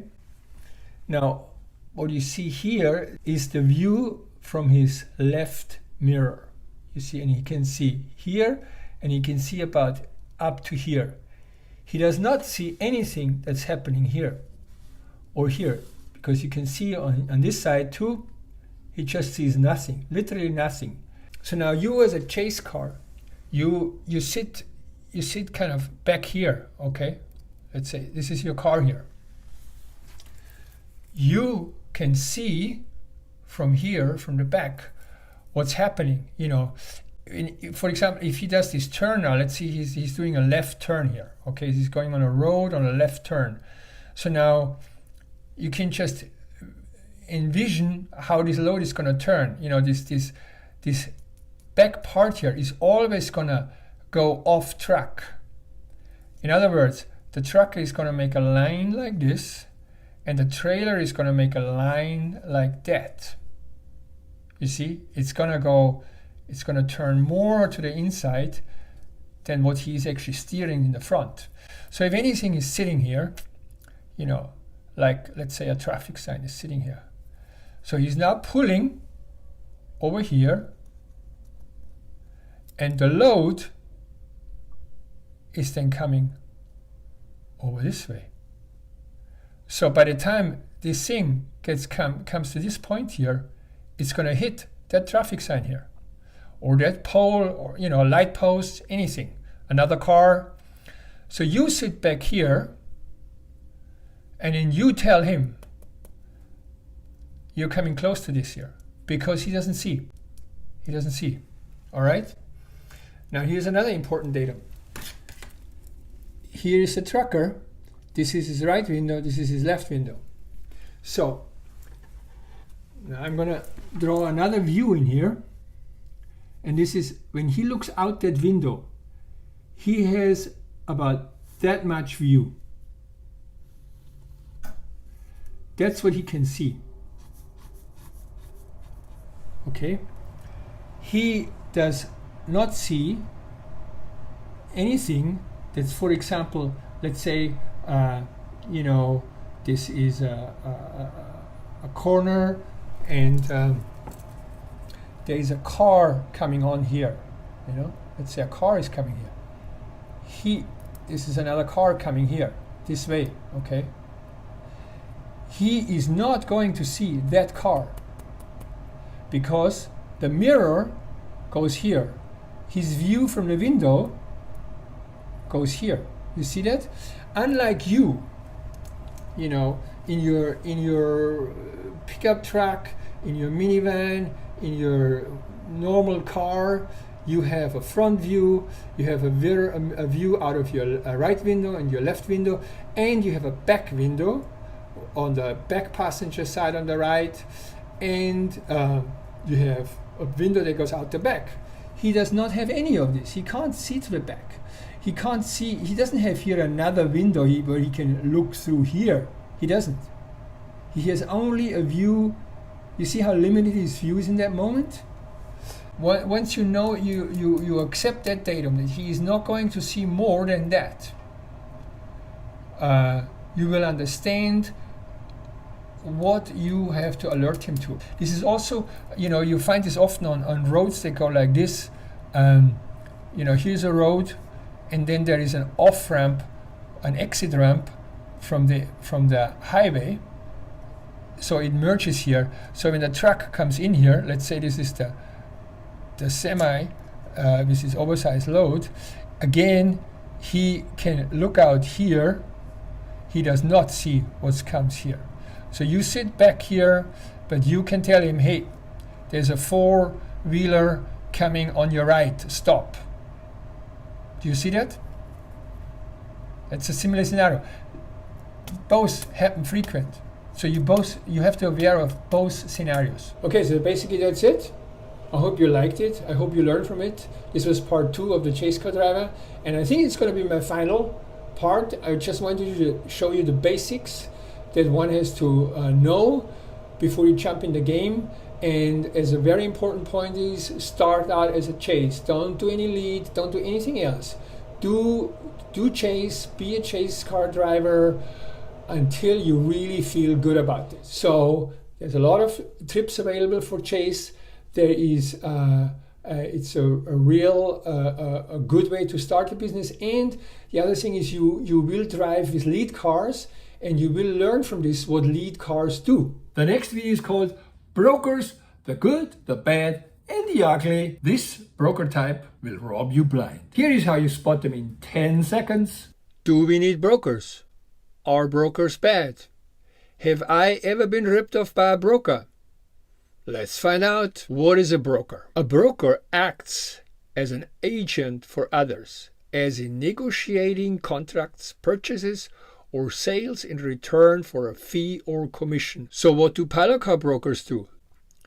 They are the intermediary between the trucking company and the pilot car driver, and they provide work for the pilot car driver. However, what makes a pilot car broker different from a regular broker is that there is no contract involved and no liability from the broker. For example, a freight broker has to have a bond as an insurance to cover for any error or omission on the part of the freight broker. None of these things apply to a pilot car broker. A pilot car broker is simply a job finder for the pilot car driver. And believe it or not, the IRS has a tax deduction option called finder's commission to cover that subject. Let's look at the pilot car driver more closely. A pilot car broker's reputation depends on the quality of work of the pilot car driver.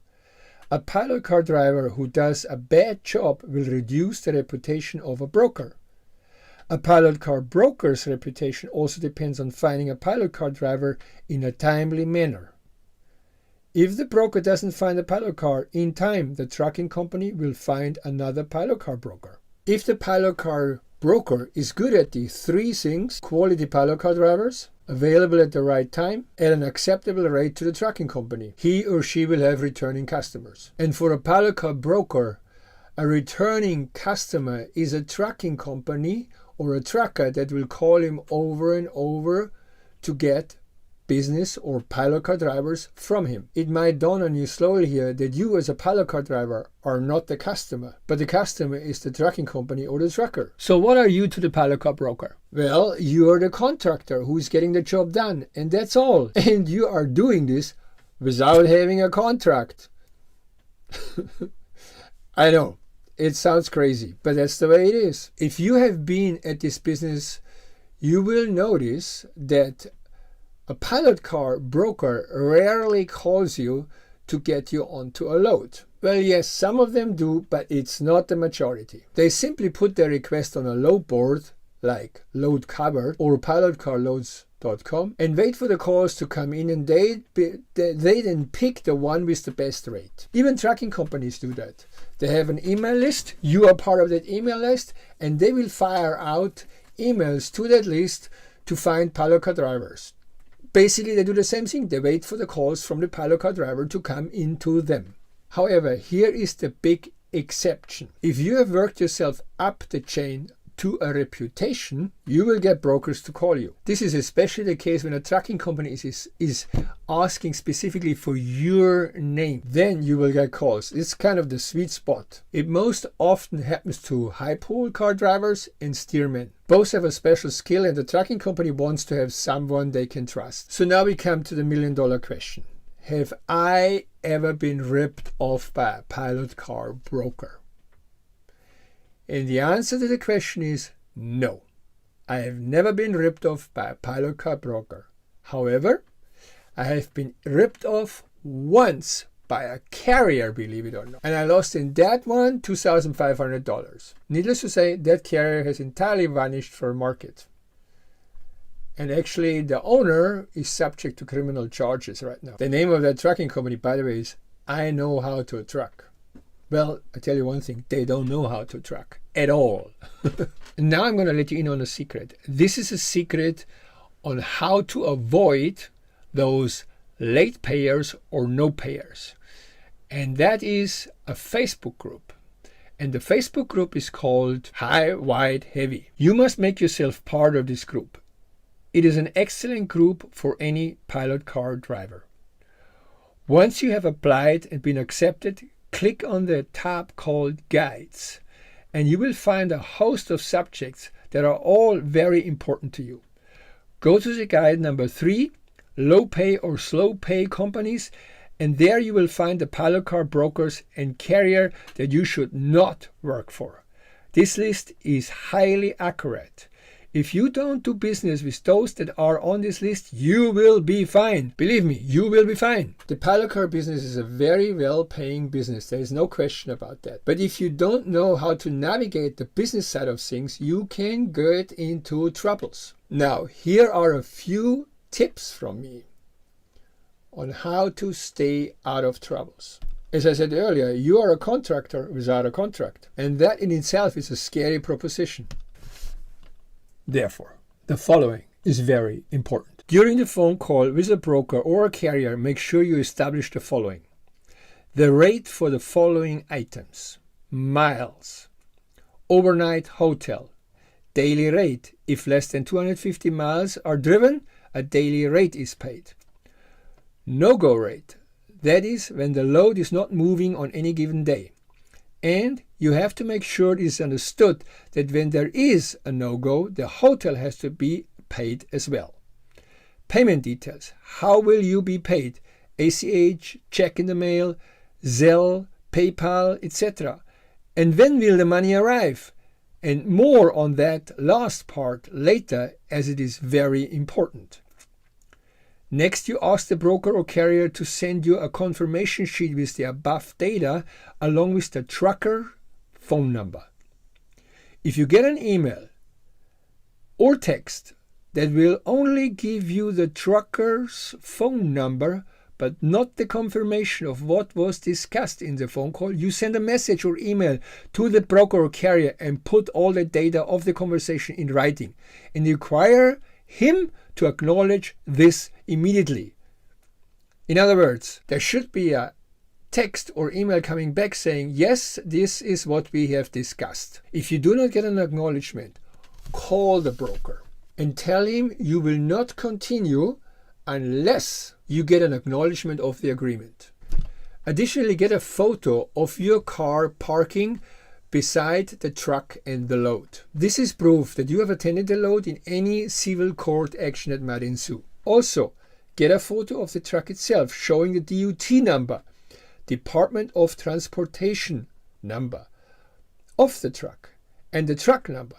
Again, this is evidence. Now listen to me, the following is very, very important regarding the payment details. Do not accept any payment agreement that is more than 30 days out in the future. Do not accept anyone saying, I'll pay you when the carrier pays me. The payment must be done after 30 days. If the broker cannot cover the cost of a late paying carrier, he is not trustable. Don't do business with him. Do not do this. As I said in the beginning of the video, the carrier is the customer of the broker. If the customer doesn't pay the broker, if the carrier doesn't pay the broker, it's the broker's business to collect the money. That's why you've got the broker. If a broker tells you, I pay you when the trucker pays me, man, run. Run. This guy is a con man. If you follow these tips, you will be fine. And in a future video, I will go over the actions you can take if someone is paying you late. In other words, there are specific actions you can take to collect money. And collecting money is in itself a technology that you should know. See you in the next video. The next video is called What Do You Do When You Don't Get Paid? A client duped me for $2,500. Here is the 3-step threat that will turn around the mess quick. Are you a pilot car driver who is wondering what happens if no one pays you for your pilot car trip? Stay until the end to learn how to ensure you are getting paid for your hard work and avoid the stress of unpaid pilot car trips. Now, before you dive in, a small orientation. Someone asked me, from where are you broadcasting? Well, I'm broadcasting from Florida. I've bought an acre over here in Florida and I put my RV on it. And this is where I hang out in the winter or when I do a lot of work on the East Coast, which I do. I do a lot of work over here. Now, my company is still in Texas and that is going to remain like this because Texas is a perfect state for a pilot car business. Okay, so back to the subject. I have been in the business for 6 years. And in these 6 years, I've done 300 trips, roughly, 300 trips. And in that time period, there were 3 trips unpaid. And the 3 trips, I can give you right up front what they were worth. You know, how much money was involved. One trip was for $2,500. Another trip was for $1,000. and the third trip was for $350. Now, what did I do? I wrote off the $350 trip, and I dealt with the $1,000 trip and the $2,500 trip. So now, what does this mean in the bigger picture? It means 3 trips out of 300 trips not being paid means that only 1% of the trips I did were not paid. This is a really small amount. If someone says to you, it's a big problem to not get paid in the paddock car business, that is not true. It is just not true. What can you do as a first protection against the potential problem? Just don't work with companies that you have no idea who they are, or brokers that you have no idea who they are. Now that is good advice for somebody who is in the paddock car business. It's not that great of an advice for somebody who is brand new coming into the paddock car business. You're telling him, or I'm telling him, just don't do business with somebody you don't know. Well, you don't know anybody when you come in here newly.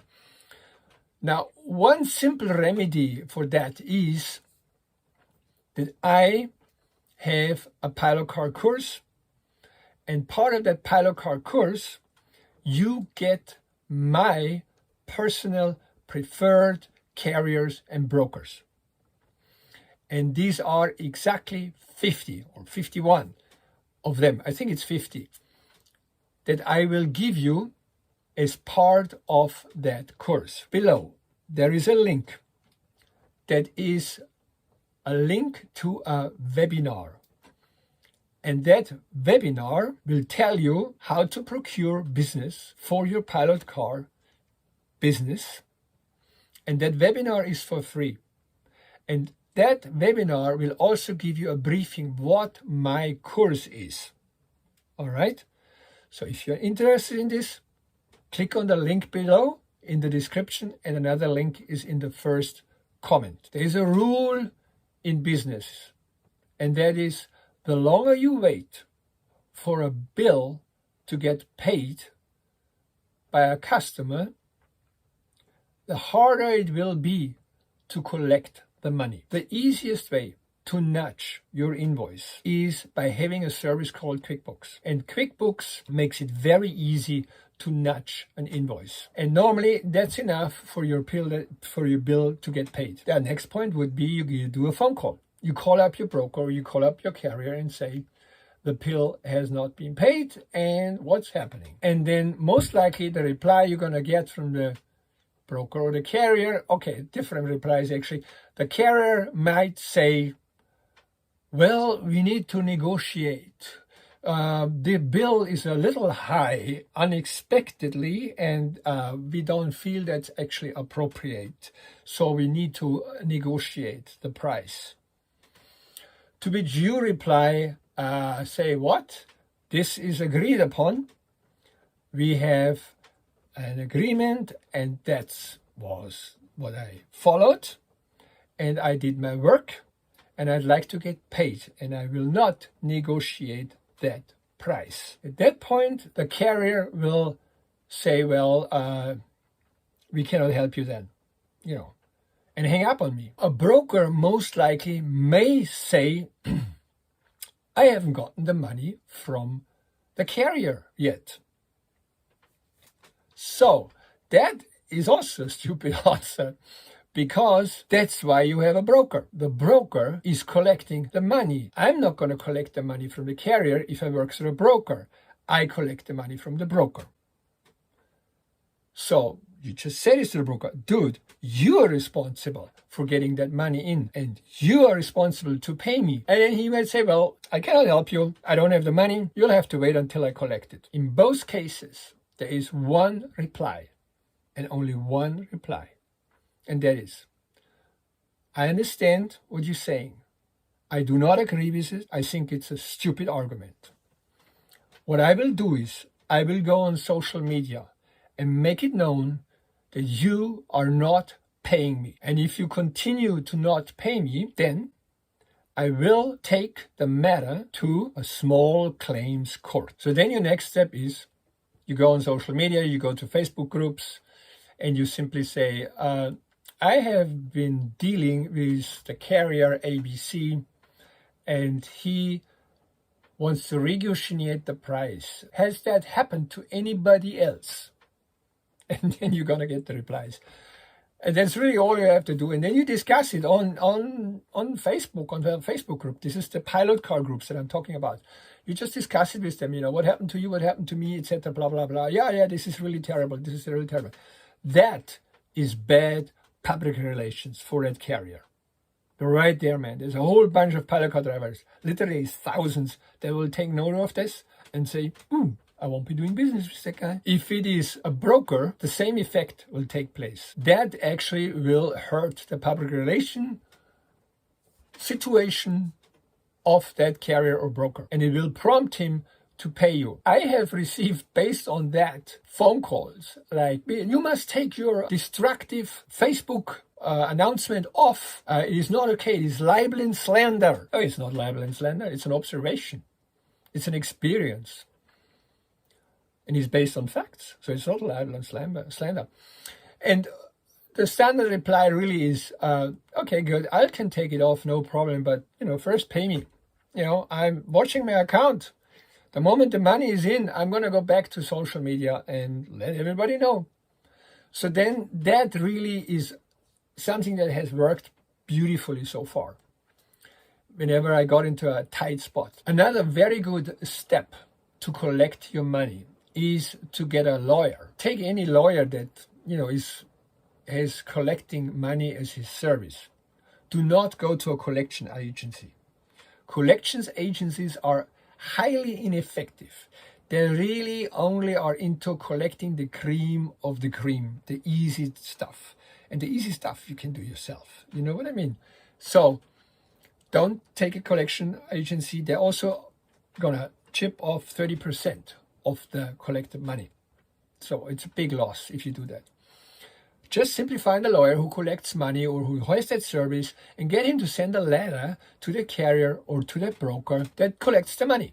And it's coming from a lawyer, and that is pretty serious. And it usually costs about $40 or $50, maybe it costs $60. The next step, and that is a highly efficient step, is the small claims court. And you are filing a claim at the court of the carrier or broker's county. Okay, so to find a small claims court in a state, you just do the following. First, you type in the name of the state, and then you type in the county, and then you say small claims court. All right. So now you click on this, and this will give you, this is, here we go. This is the actual court. That's a PDF. Here we go. Tom Green County Small Claims Court, Texas. You click on it. And right there, you'll get all the needed description, data, how you file for your small claims request at the court. Okay, let's do another one. Let's take this off. Let's say, let's go for Illinois. Okay, that was one moment. Illinois, okay, and then let's see. Let's do Chicago. There's gotta be a county, and we're gonna go again. Small claims court. Easy. Let's see what we get.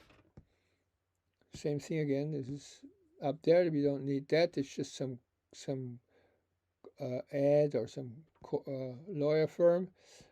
So that's the Cook County. Pro Se Small Claims Court. That's always great when they throw in some Latin words that nobody has any idea what that means. But in any case, that is the actually Office of the Illinois Court, Small Claims, Complaint, State of Illinois Office of the Courts. So I think you could click on you could click on that one. Let's see what this gets us. All right, gives you again all the data, how to do it. I don't know what this Pro C means. The Pro C branch works as follows. I must be Pro C attorneys. Oh, okay, so that would be wrong. So then let's go to the other one, and let's do this one here. There you go. That looks like the right thing. So you see, you can easily just find your small claims court of your concerned county and state by putting it into the computer like that. So what does this mean? This means that when you, let's say you are a pile car driver in Oklahoma, and the person that you worked with is from Illinois, Chicago, Illinois. This is the carrier or the broker that you worked with, and you want to now file a claim on them. You have to go to that county. I just give you the two examples where I had personal experience, and that was Virginia and Tennessee. Let's start with Tennessee. I located the court, just like I just showed you in the video. I located the court, drove there, and brought them my data. At that small claims court, what they asked me is, do you want this to be served by the sheriff, or do you want a private agent to serve the papers to the person? And I said back then, well, the sheriff. Now here's a mistake I did. I just gave the sheriff the address that I thought was the right address. The sheriff went there, knocked on the door, and found out it's the wrong address. So then the sheriff calls me back and says, I got the wrong address. You got to give me the right address to do this. The next time I was in Tennessee, I went back to the court. Your case now doesn't get dropped because of that. It just stays in the system. And you go back and say, I want to serve it again. So what I did this time is I had 3 potential addresses for that culprit. And I drove around in Memphis and went to all these places, all 3 places. And I found out 2 of these places were bogus. And the 3rd place that was valid was his home address. So I went back to the court and said, I have now the right address. And the court said again to me, what do you want to use, the sheriff or a private agent? And now I said the private agent. And that was another mistake I did. I shouldn't have done this. I should have gone back to the sheriff.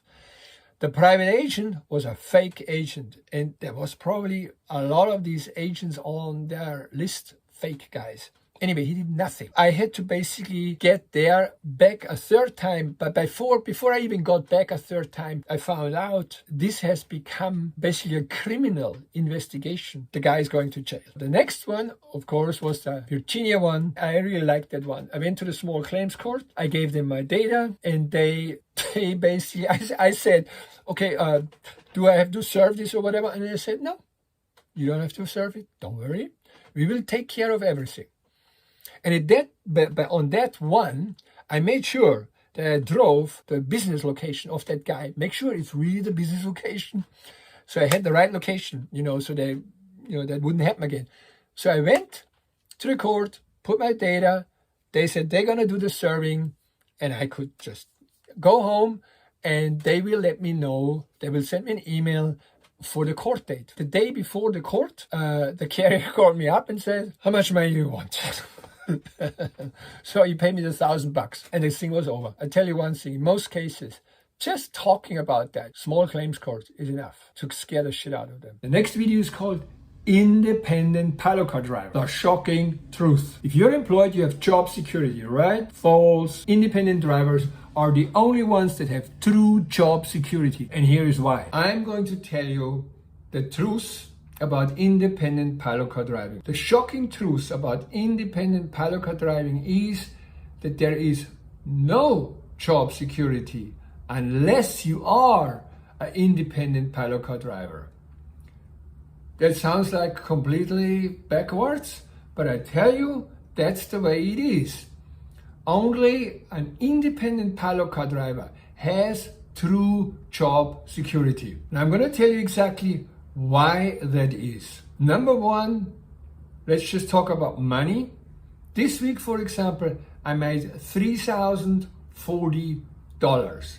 $3040 this week alone. The more money you got in your pocket, the more security and survival you have in your life. You will never make that kind of money as a employed pilot car driver, not even close. You're probably gonna make about 20 to 25% of what I'm getting. That is ridiculous. It's just way too small. So now, what stops you from being independent?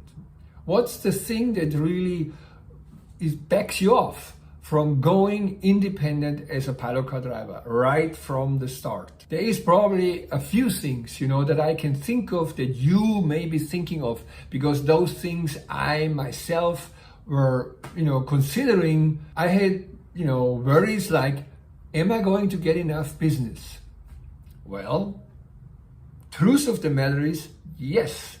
How are you going to get business? A pilot car load board. There's 2 of them. I recommend one, pilot car load board, is it called, and the other one is called load covered, and I have a whole video on that. Another way of getting business is you watch my webinar, my free webinar. It has, the title of that webinar is 3 ways to a 6-figure income. Those 3 ways are all about how to get loads. And they are really, really hot tips that you won't get anywhere else. So watch that webinar, is for free. The other thing of a sure way to get business is simply you do my course, because as part of my course, you're going to get the 50 preferred pilot car brokers and oversized load carriers that I personally use. You get the whole list from me for your use. The other thing that may back you off or causes worry is self-confidence. Confidence in, are you gonna make it? Are you gonna be good enough? Or stuff like that. There is tons of info on that right here on that YouTube channel. The other thing you can do is watch every single video I did. You go to the video tab, which you see up there on the homepage. You click on the video tab, you go to the bottom of all the videos that are there, and you start with the bottom video and you work through all the videos up in chronological sequence.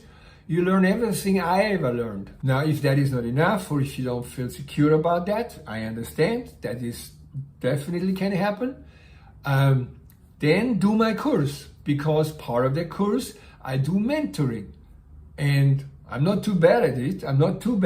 Okay? Yeah. Another worry you may have is, do you know how to establish a business? The business of pilot car driving is probably the easiest business to establish. Really. It is really simple.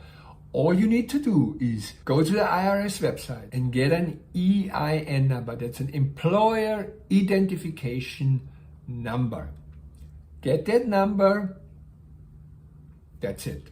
Next, Google how to set up an LLC in my state. Follow the instructions. If your state is kind of asking you for a lot of money to set up a business, skip it. Just you set yourself up as a self-employed person. You got your EIN, you can call yourself self-employed. Your business name is going to be a DBA. It's called the Doing Business As.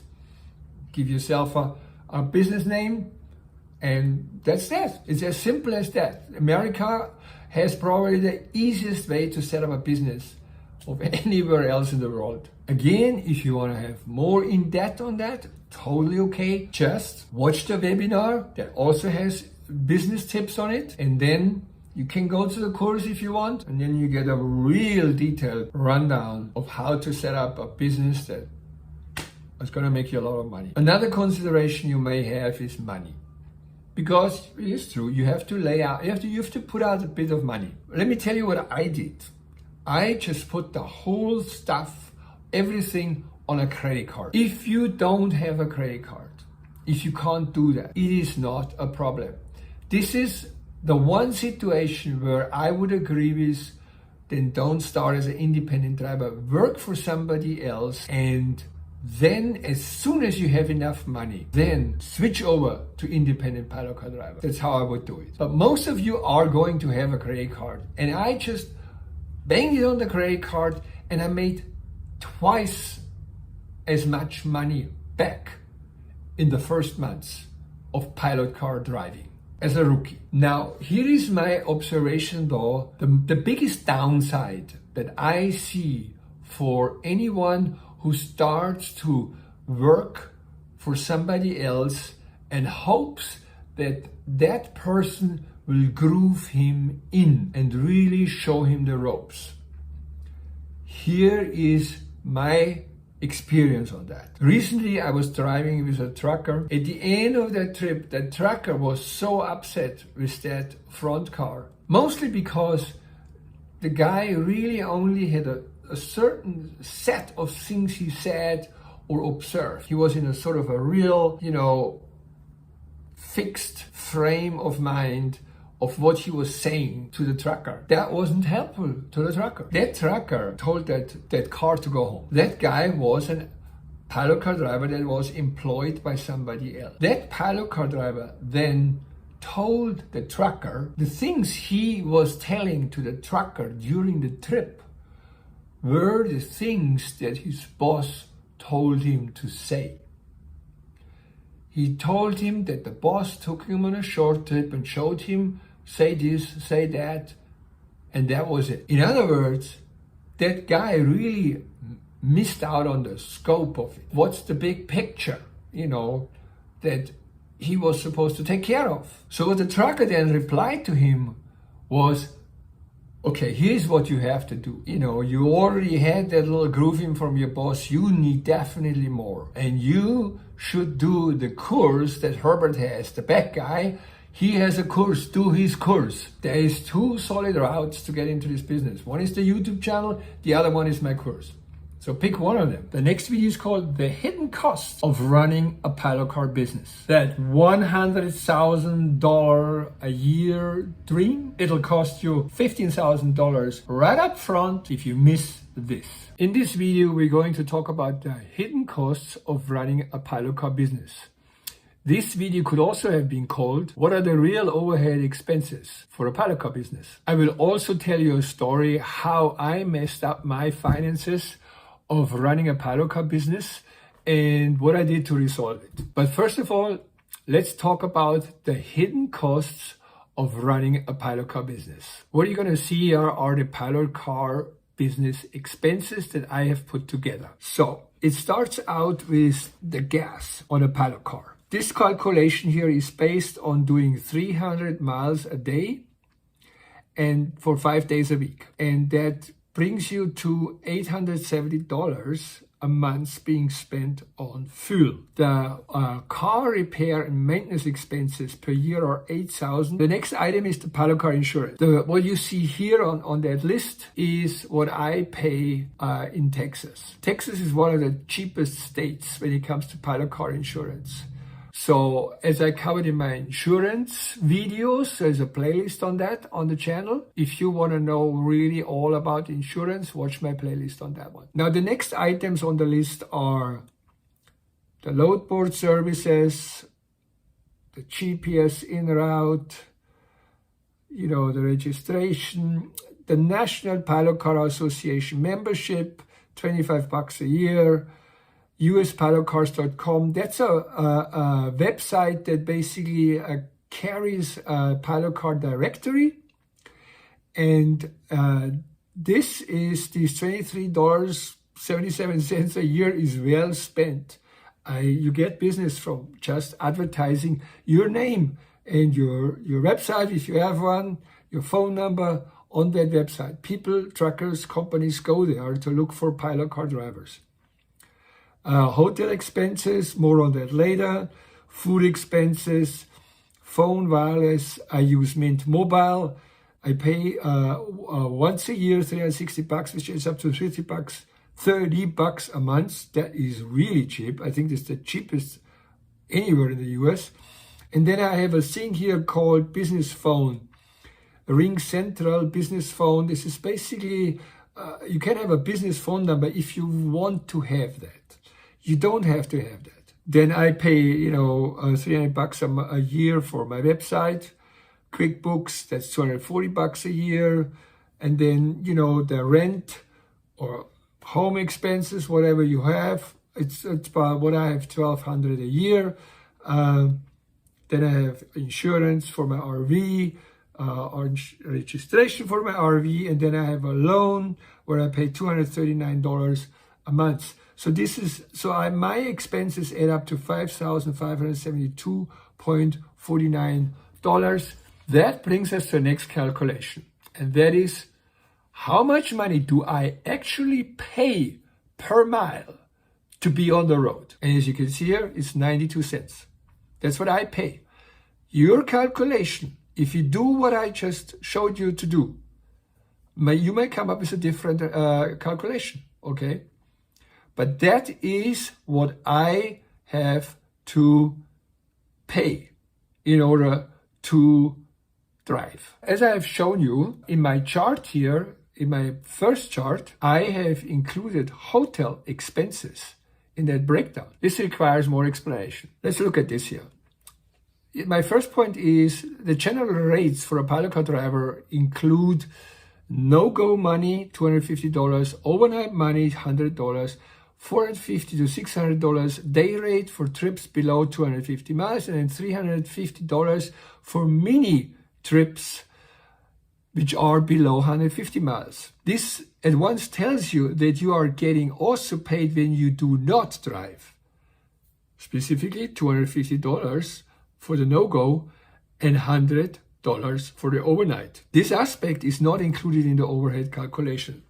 The second point is I included the hotel expenses as an expense, and I included it in the calculation to establish the rate per mile. Why? Because this is my buffer zone. If I exclude the hotel expenses, my miles rate will be lower. However, I still have to pay for it. Therefore, I included the hotel expenses in my miles rate, and any hotel money I will get will be income. All right? So the next item that needs more explanation are the vehicle maintenance and repair expenses that I showed you in the beginning. Now, what you see here is the breakdown of the basic vehicle maintenance and repair. It includes the oil change, tire replacement, which is something you have to do once a year. Transmission oil change, not a transmission flush. This is a transmission oil change, also once a year. The window has to be replaced once a year. Spark plugs and coils, they may need to be replaced once a year, depends. Brake pads and rotors, again, possibly need to be replaced once a year. A coolant flush once a year. The air filters, they add up to about $150 a year. And then there is an amount of $4,200 I added here, which is for motor mounts, suspension repairs, major parts breaking on the car. Now, these $4,200 here, they are really, I'd say, conditional. You may or may not spend it. If you don't spend it, then put it in set aside. Anything not spent of the above amount should go toward purchasing your next car. And I tell you, that gets me to my story. I have told you before that I had a Honda Odyssey as my first car. And I had this thing only for 4 months. And what happened is it broke down. On a trip through Indianapolis, the car overheated in the winter. So that meant I have to buy a new car. I had no money in set aside. And I tell you, this is terrible.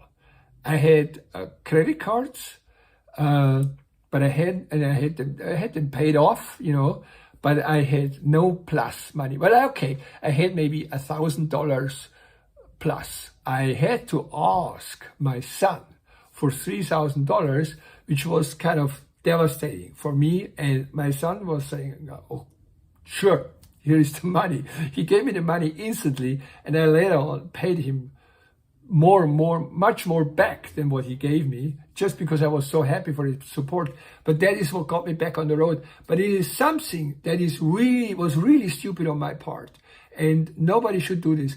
The moment you have your debts paid off, don't spend money on anything else but building up a set aside for repairs or for a new car. Okay, this is my advice to you. Immediately, as soon as you can, build up a set aside, a cash cushion that is good enough to buy a new car just in case your car breaks down. All right? Thanks for listening. Next video is called What's Going On Inside My Car. This video is about a tour of the inside of my minivan.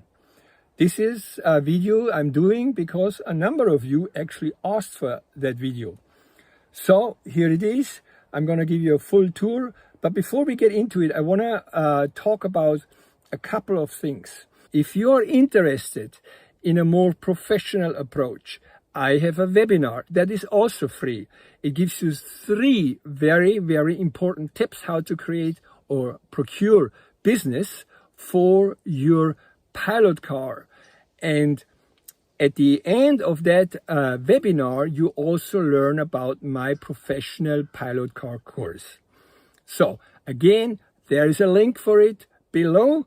And frankly, everybody should watch it anyways because of these 3 tips that you get when you do watch this. And these 3 tips are not anywhere on the Pilot Car 101 channel. They are only on the webinar. So now, where am I right now? You're asking. We are in Florida. This is my RV here. And here is the piece of land I bought. And I tell you one thing, I would have never been able to buy this piece of land if I wasn't a pilot car driver. So let's check the inside. Okay, so first here I have cameras. This is the camera that basically in some movies you see me in the car. That camera is that. And then if there is a police officer visiting me, it's gonna take a recording of that, his face when it looks in here. Anyway, so I have another camera up here. This is what takes a video of the front of the car.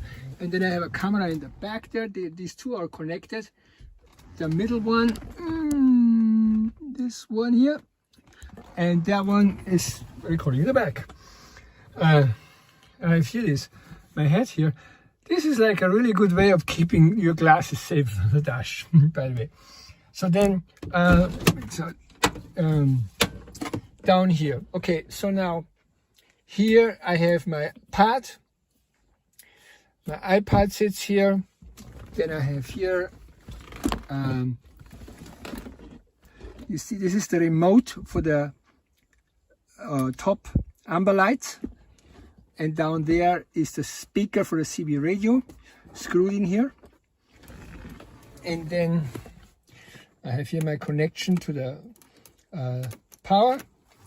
And then I have here a distribution location. I bought this thing in a truck stop. And I have a little thing sitting on top of it. You can see that. And here I have basically a backup amber light on the roof. Let me just quickly show you that. Anyway, this is how it gets turned on. This, and here, this is the front and the back. So let me show you this on the top. Here is that amber light. This is the backup one, and this is the main amber light. And this piece here is also in the back one. There's 2 of them, and then this is the main one. All right, and then since we're already looking at the top, here is the antenna, big antenna, and I have the antenna cable coming in here. This is just holding it closed. There's no rains coming in here.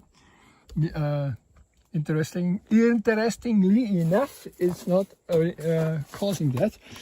And the cable comes in here to the CB radio, which is down here. I keep my CB radio here, not up here. Sometimes it gets so hot up here that I'm worried that the insides of the CB radio melt. Then over here, I have my book of regulations, and here my additional my additional handheld radio. This is the backup radio. It doesn't have an antenna right now because I switched the antennas between the other one. And that is, oh yeah, and then I have this little booklet here. I bought this at, I think, Staples. I write in here the name of the trucker, the name of any panel car driver, if it's a high, what's the pole, if I do a high pole, height of the load, height of the pole, and then anything the trucker tells me, or things I'm supposed to remember, or things I myself say, I better take a note of this because I have to remember after the trip, all goes in here. Also something like the miles down here and so forth, which I then put into my trip log and stuff like this that I keep. All right. So normally here in this seat, I also have my a backpack, which has all my computers in it, and any cables I have, and my bag of vitamins, and my wallet and stuff like this. And I secure that bag usually with those two things. All right. So then, and this is my mic here, you know, and then back here. You see here the freezer. We talked in the last video. We talked about that one, and here is the stuff I have stored in here. Here are my boots. Then here I have a piece. Whoa! I already managed to break this thing. In this is the battery. If the battery is down, I use that external battery to start the car. This thing is really good.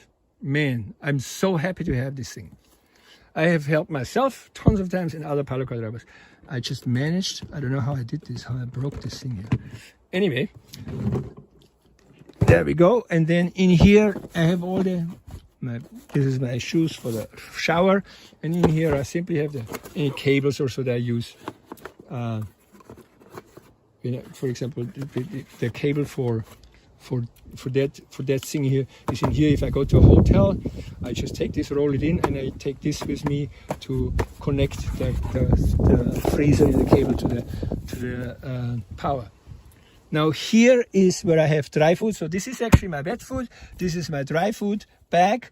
And down here, I have a bag. In this bag, I have a printer.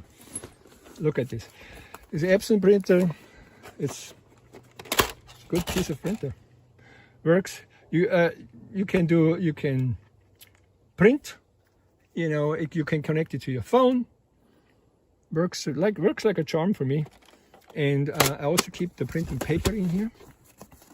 I have that in here. There's the cable, the charging cable for this thing. What you can't do with that thing is you can't scan anything, but that is such a rare thing, you know, scanning something, that I didn't care. But if you really want to use it for scanning as well, there's different ones. You just have to make sure you get one of those. Now again, if you want to know about these kind of things, if you want to have links to that, you have to let me know, and I will absolutely add links to that.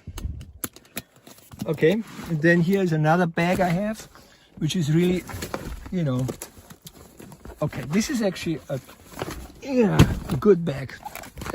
Good bag, yes, right. First of all, what's in here is an important piece. And that is, if I get called into a way station, the police wants to inspect me, troopers want to inspect me, I come with this book here. With this book and my wallet. My wallet has the driver's license, and this book has everything else. This is my insurance. This is the piece of paper that goes to if you have an accident. This is my Texas registration. Any papers? I mean, this is my certification, DOT stuff, various permits, and Kansas stuff. You know, Kansas has this big stuff going on. The New Mexico thing. Am I still on this thing here? Yes. New Mexico thing. The national flag and stuff, etc. You know. So, I'm working with one hand here. All right. So this is in here. Plus anything. There's some other stuff in here. For example, when I keep a record of all my repairs, which I have in this thing here. You don't have to open it. It's just, you know, one of those things where you can keep a lot of things. I keep all copies of all repairs in there. So I don't, believe it or not, I went into situations where somebody says to me, you know, we should replace your spark plug, spare your mileage and your and do a full thing on that. And I go like, I mean, you know, let me check. And I looked through this thing and I found out, well, no, 2 months ago I did this already. Get lost, you know. You know, it's that's why I keep that. Why? I mean, I have a tendency to forget things, you know.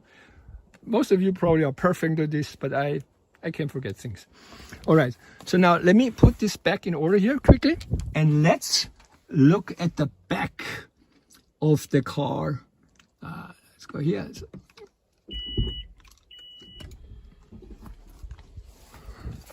All right. Okay. So now this is how the back of the car looks like.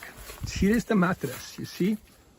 That mattress is an RV mattress. It's a real mattress. Let me just pull this. This is the bag, sleeping bag I bought at the Walmart. It's actually a really good one. I made sure I had one that is not too warm in the summer, and still protects me from the cold in the winter. So let's put this here for now. So this is the pillow, and this is a real mattress. Stick this in there. You know, it's a real mattress. I'll show you. Here. See, it's a real mattress. So this thing gives me very good sleep. So then on the other hand here, I have my cones here, and there was a second piece up here. I lost it, but it's still usable. Now on the left here, I have I use this to change tires. This normally goes here, but I don't keep it here because it takes forever to pull it out of here. And when you are in this situation, need a change of tire, you want to have this really ready quickly. Okay, here we go. Just put it there for temporary. This is my emergency kit, also per the regulations, and this is my 10-pound fire extinguisher. Under it are the triangles, and I have a 10-pound one. You can also use 2 5-pound ones. This is to be okay for all of the US. You know, some people say in Florida you must have a 10-pound one. You cannot have 2 5-pound ones. Not true. I've been inspected twice in Florida. Every time they commented, oh, you got a 10-pound one. You know, 2 5-pound ones are okay too. All right, man. So anyway, just saying this, you know, it's okay to have 2 5-pound ones. Then here we go. Let me put this back. Now, what you see here, sit down. So this thing here is my box. This box I use to keep all the equipment. So now let's go to the other side.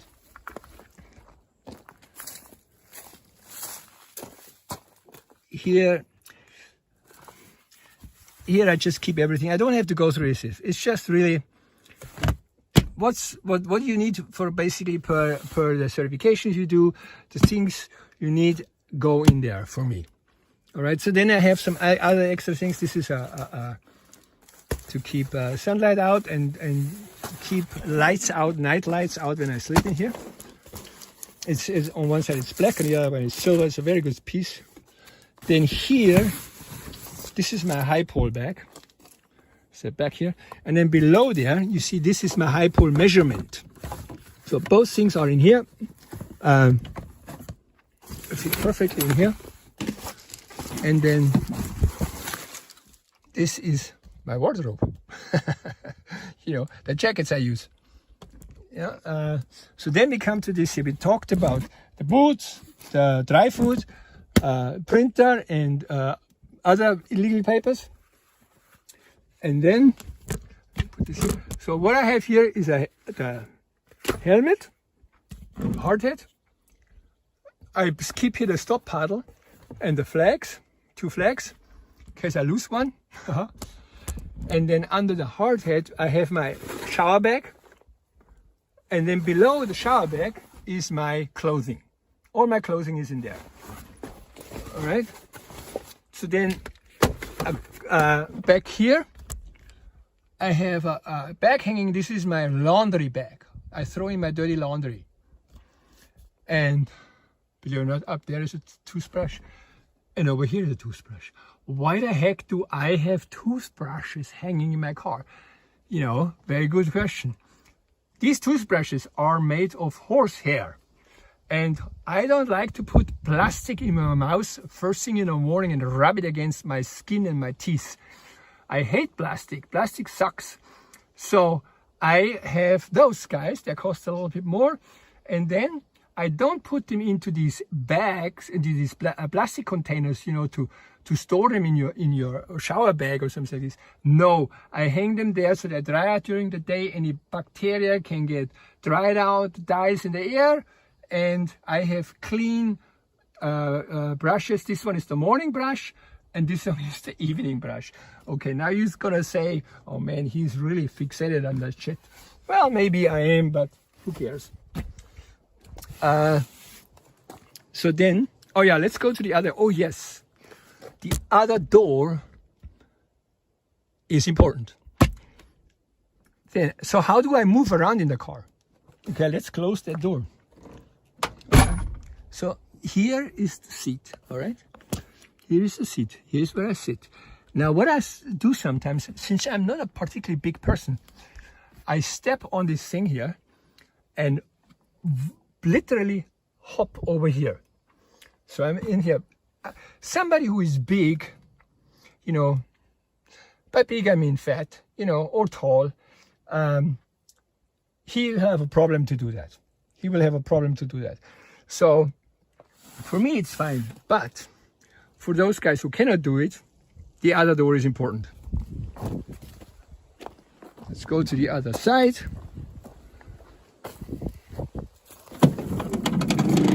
There you go. There you can get into the car easily and lay down. The next video is called Build a Loyal Clientele.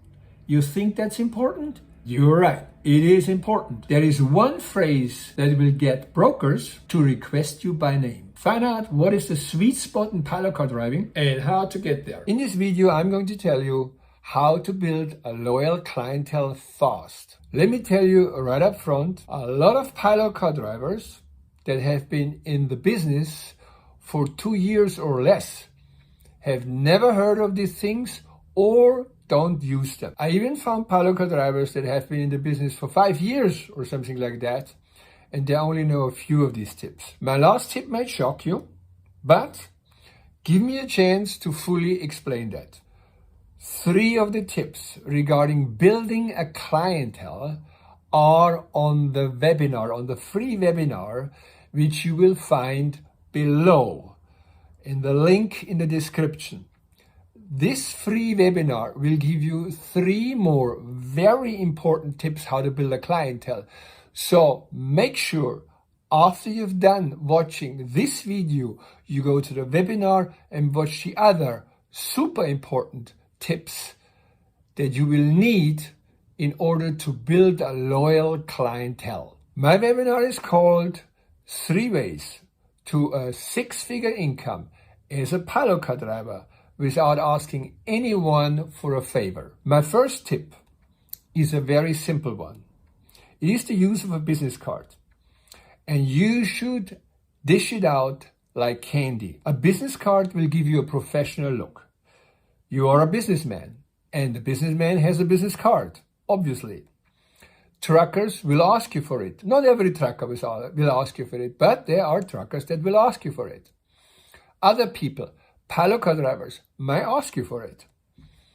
People you meet anywhere. I have seen people that were from an electrical company that wanted my business card. The way you get one is you create a free account on canva.com and you use it to create a business card for yourself. Then go to Office Depot or Staples and have it printed. When you give it to the trucker, put the broker who connected you to this trucker on the back of your card so the trucker knows who to call if he wants to get you again. This is a very cheap way of promoting yourself and very effective. Now, my next tip is to provide very good service to the trucker. And truckers love it. They really will respect it. Now, you may ask, what is the big deal? I mean, good service, yes, it's obvious, an obvious thing. Well, I have made this into a sort of a game for myself. Good service. And what I do is, I set myself a goal before I get onto a trip. And that is, I want to do the trip with no flap. I want to do everything perfectly good. Now, if I do something bad, which is I miss something, or I'm not calling out something, or I'm just doing a mistake that would count as a mistake for a pilot car driver, I give myself a minus point. Now, if I do something really good, like extraordinarily very good, for example, let's say the trucker says we should take a right turn at the next road, and I find out that that is actually a mistake, I tell the trucker politely, of course, that we shouldn't do that. And if that pans out that I'm right, I give myself a plus point, okay? So what I do at the end of the trip, I have a bunch of minus points and a bunch of plus points. And so for me, a perfect trip is when I have more plus points than minus points. And you think that's kind of corny what I'm doing, but I tell you, it has been working for me. Because of that, I have been pushing myself up and up and up and up the quality chain, my quality chain. Another tip is be dressed well. Now, that might come as a surprise too. You may say, this is truckers, this is transport industry. Who the heck is dressed well? Well, let me explain. Have a nice vest. Make sure your equipment is in good order. Have a good looking car. And don't show up with a car like this. And don't show up with flip-flops or shorts. All of that is unprofessional. And the truckers take note of it. I assure you. Here is a business rule for you. Good appearance will increase income. Bad appearance will reduce it. My next tip is help the trucker. One extraordinary way is to simply help the trucker above your regular duty as a pilot car driver. When I come to a place where the trucker is loading, I ask the trucker if he wants me to help him with loading the truck. Most of them will politely decline, but they appreciate it. A few will say yes, and then they will give you a little harmless task to do. Some may ask you to deal with a binder. If that is the case, just say to the trucker, great, but you have to show me how to do it because I never did it. Unless, of course, you know how to handle it. And by the way, it's not very difficult to deal with one of these binders. A woman can do that too. Now, if you're up to it, you may offer to help him unloading. Again, if you do not know how to help unloading, just ask him what you should do. I have done it many times and made some real good business connections. If you're mechanically inclined, you are in a sweet spot. I have those two. Okay, all right. If you're mechanically inclined, you are in a sweet spot. Truckers will love your help and come back to you over and over, but not everyone can do that. Like me, I have no mechanical talent. Now look in the link below in the description section and click on the free webinar link and learn about the other 3 very important tips that will make you a lot of money. The last video is called Installation Mistakes. This wiring error fried my CB radio and my light bar. Don't let it happen to you. This video is about the exterior equipment of the van. In the earlier video we talked about the interior equipment that I carry, and this one is really about the exterior equipment and the installation of it, and specifically a big mistake that I did that I will gonna cover later on in the video. I'm not gonna start out with my big mistakes, no. Okay, if you wanna know about a pro course, then watch the webinar below, link is below, and it includes 3 hot tips how you get business for your pilot car. Okay, so let's start with the subject. There are 3 major items that get installed on your pilot car. And if you are like me, who is really not a mechanic genius, then you will need help to get these 3 things installed. So the first thing we're going to talk about is the Oversized Load sign. The Oversized Load sign that is on the bumper. The point is, how do you fix that Oversized Load sign properly to the car? Let's get out. All right, so what you see here is you see these things I installed on the bumper. You see that one? So I basically took the bumper off, and I did this on both sides. Here the same thing. I took the bumper off and I screwed this in from the inside out, you know. First of all, actually, I taped the bumper on there, and then I made the markings, you know, with a black marker, and then I drilled in it. Or actually, the drilling then was done by a guy that helped me on this. Let me just get one of those signs. There are 2 types of oversized load signs. One is for a car, for a pilot car, for like my van here. And this is a smaller one, you see. And this here, what I'm going to show you now, is the standard oversized load sign that goes on a truck. All right, here we go. So now, look at the difference. It's huge. Difference is huge between the 2 signs. Of course, mine is a little darker, but it's only because it's old. You see? So, you want to put this sign on your card, not this sign. And on my video about equipment, I'm specifically giving you a link to that sign here. But you also have a link to that sign because you need to carry those signs in case the trucker loses one or more and needs your help.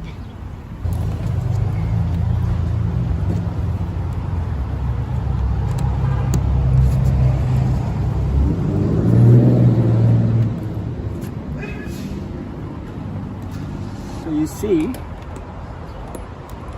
it's very simple. It gets screwed on here, and that's it. And the same here, etc. You know, on all the sides. That's basically it on that. That's how quickly you put it on, and this is also a guarantee that doesn't fall off. Now, let me show you another way of putting that sign on. You see here a car that I saw recently, a pilot car, where the pilot car driver actually put this on the straps, which is pretty usual. I've seen this many times on others. However, that one is specifically interesting because he also has straps that go vertical to keep it in place. Because that is usually the problem when you use these straps, that it can fly off. However, how this guy did it, he put vertical straps on it, and that is not moving. That is, I did quite some trips with that Palo car driver. This thing did not move. So this is another possibility if you don't want to do this what I did, putting screws in your bumper. Now I am going to add a link to that particular sign in this video again, just in case you haven't bought it yet, so you get the right one. By the way, one thing I want to tell you, and this is, in the last video I forgot to tell you this. This is another kind of equipment I have here. This is where I keep my CB radio. I have a hammer here to check the tires if they are inflated properly or not. And this thing is also self-defense. And then I have here a gauge, a tire pressure gauge. And of course, my glass. Okay? Yeah, I just want to make sure you know that. So now we are going to talk about the CB radio and the antenna. CB radio is here. The antenna is up here. Have the installation done by a professional. Tell the professional that you want to have the radio calibrated and you want to have the antenna tuned to the radio. It's pretty normal that this is being done, but I found some CB guys that didn't really just get that they're supposed to do that. So it's good if you say this early in the conversation. The way you find a CB shop is simply Google it, CB shop near me. Let me show you how this looks on my car. Okay, so this is my battery here. You can see when you look here, you see there is actually several wires going up here where it takes the battery. Well, one of those wires is going to the CB radio. So you see the antenna up here, okay? You see there's a space here between the antenna and the back of the car. The specialist at Walcott Radio told me to keep that space there, so the antenna has a place to bounce off and then go on its way. So, another little detail. So let me tell you about the big flop that I had. I got all my equipment installed, actually done by professionals. After a couple of weeks, I noticed that my amber light wouldn't work properly, would turn off and on, patterns would change on the thing by itself. CB radio quality was very bad. It was not very good. At one point, I was driving with some oversized loads. It was actually a cover on several oversized loads. And in the midst of that trip, my amber light utterly turned off. Couldn't be turned back on again. Basically, what happened? I mean, first of all, in that situation, the truckers decided, okay, let's keep driving. Let's keep Herbert between the cars. Hopefully nobody is going to see it. And, let's just complete the trip, and that went fine. We actually didn't get pulled out by the cops, and so the whole thing was completed. But the point is, it was big bad PR for me. It was just really upsetting. Now, what was the reason for that? The reason for that was that the CB radio and the amber light was both connected to the battery. Both took the power from the battery from the same terminal that I showed you in the beginning. Well, that is wrong. That's why I had this disturbance. Additionally, what I showed you before, my antenna is in the back now. Well, at that time, the antenna was in the front, very near to the amber light. Okay, that was a wrong setup. The reason for that is very simple. These amber lights are not insulated. They have zero insulation. So they put out wavelengths or whatever that interfere. The CB radio is not insulated either. That interferes. These things interfere with each other on a constant basis when they are working, So that's why you have to keep these things different. I hope I made this clear. If you have questions about this, definitely ask me in the comments. I always reply on the comments, okay? So in summary, the CB radio gets connected to the battery. He gets the power from the battery directly. The antenna is in the back, 6 inches to 1 foot away from the edge of the corner, from the edge of the roof. The wire gets put down, comes on the floor, down to the front, onto the CB radio. The amber light, a drill was put into the roof, and it is then routed to the wire harness of the car. There you go. That's the simplicity of it, to keep those things apart and so they don't interfere. The only 3 things you need to earn $100K a year. My webinar spills the beans. Now watch the webinar link in the description below.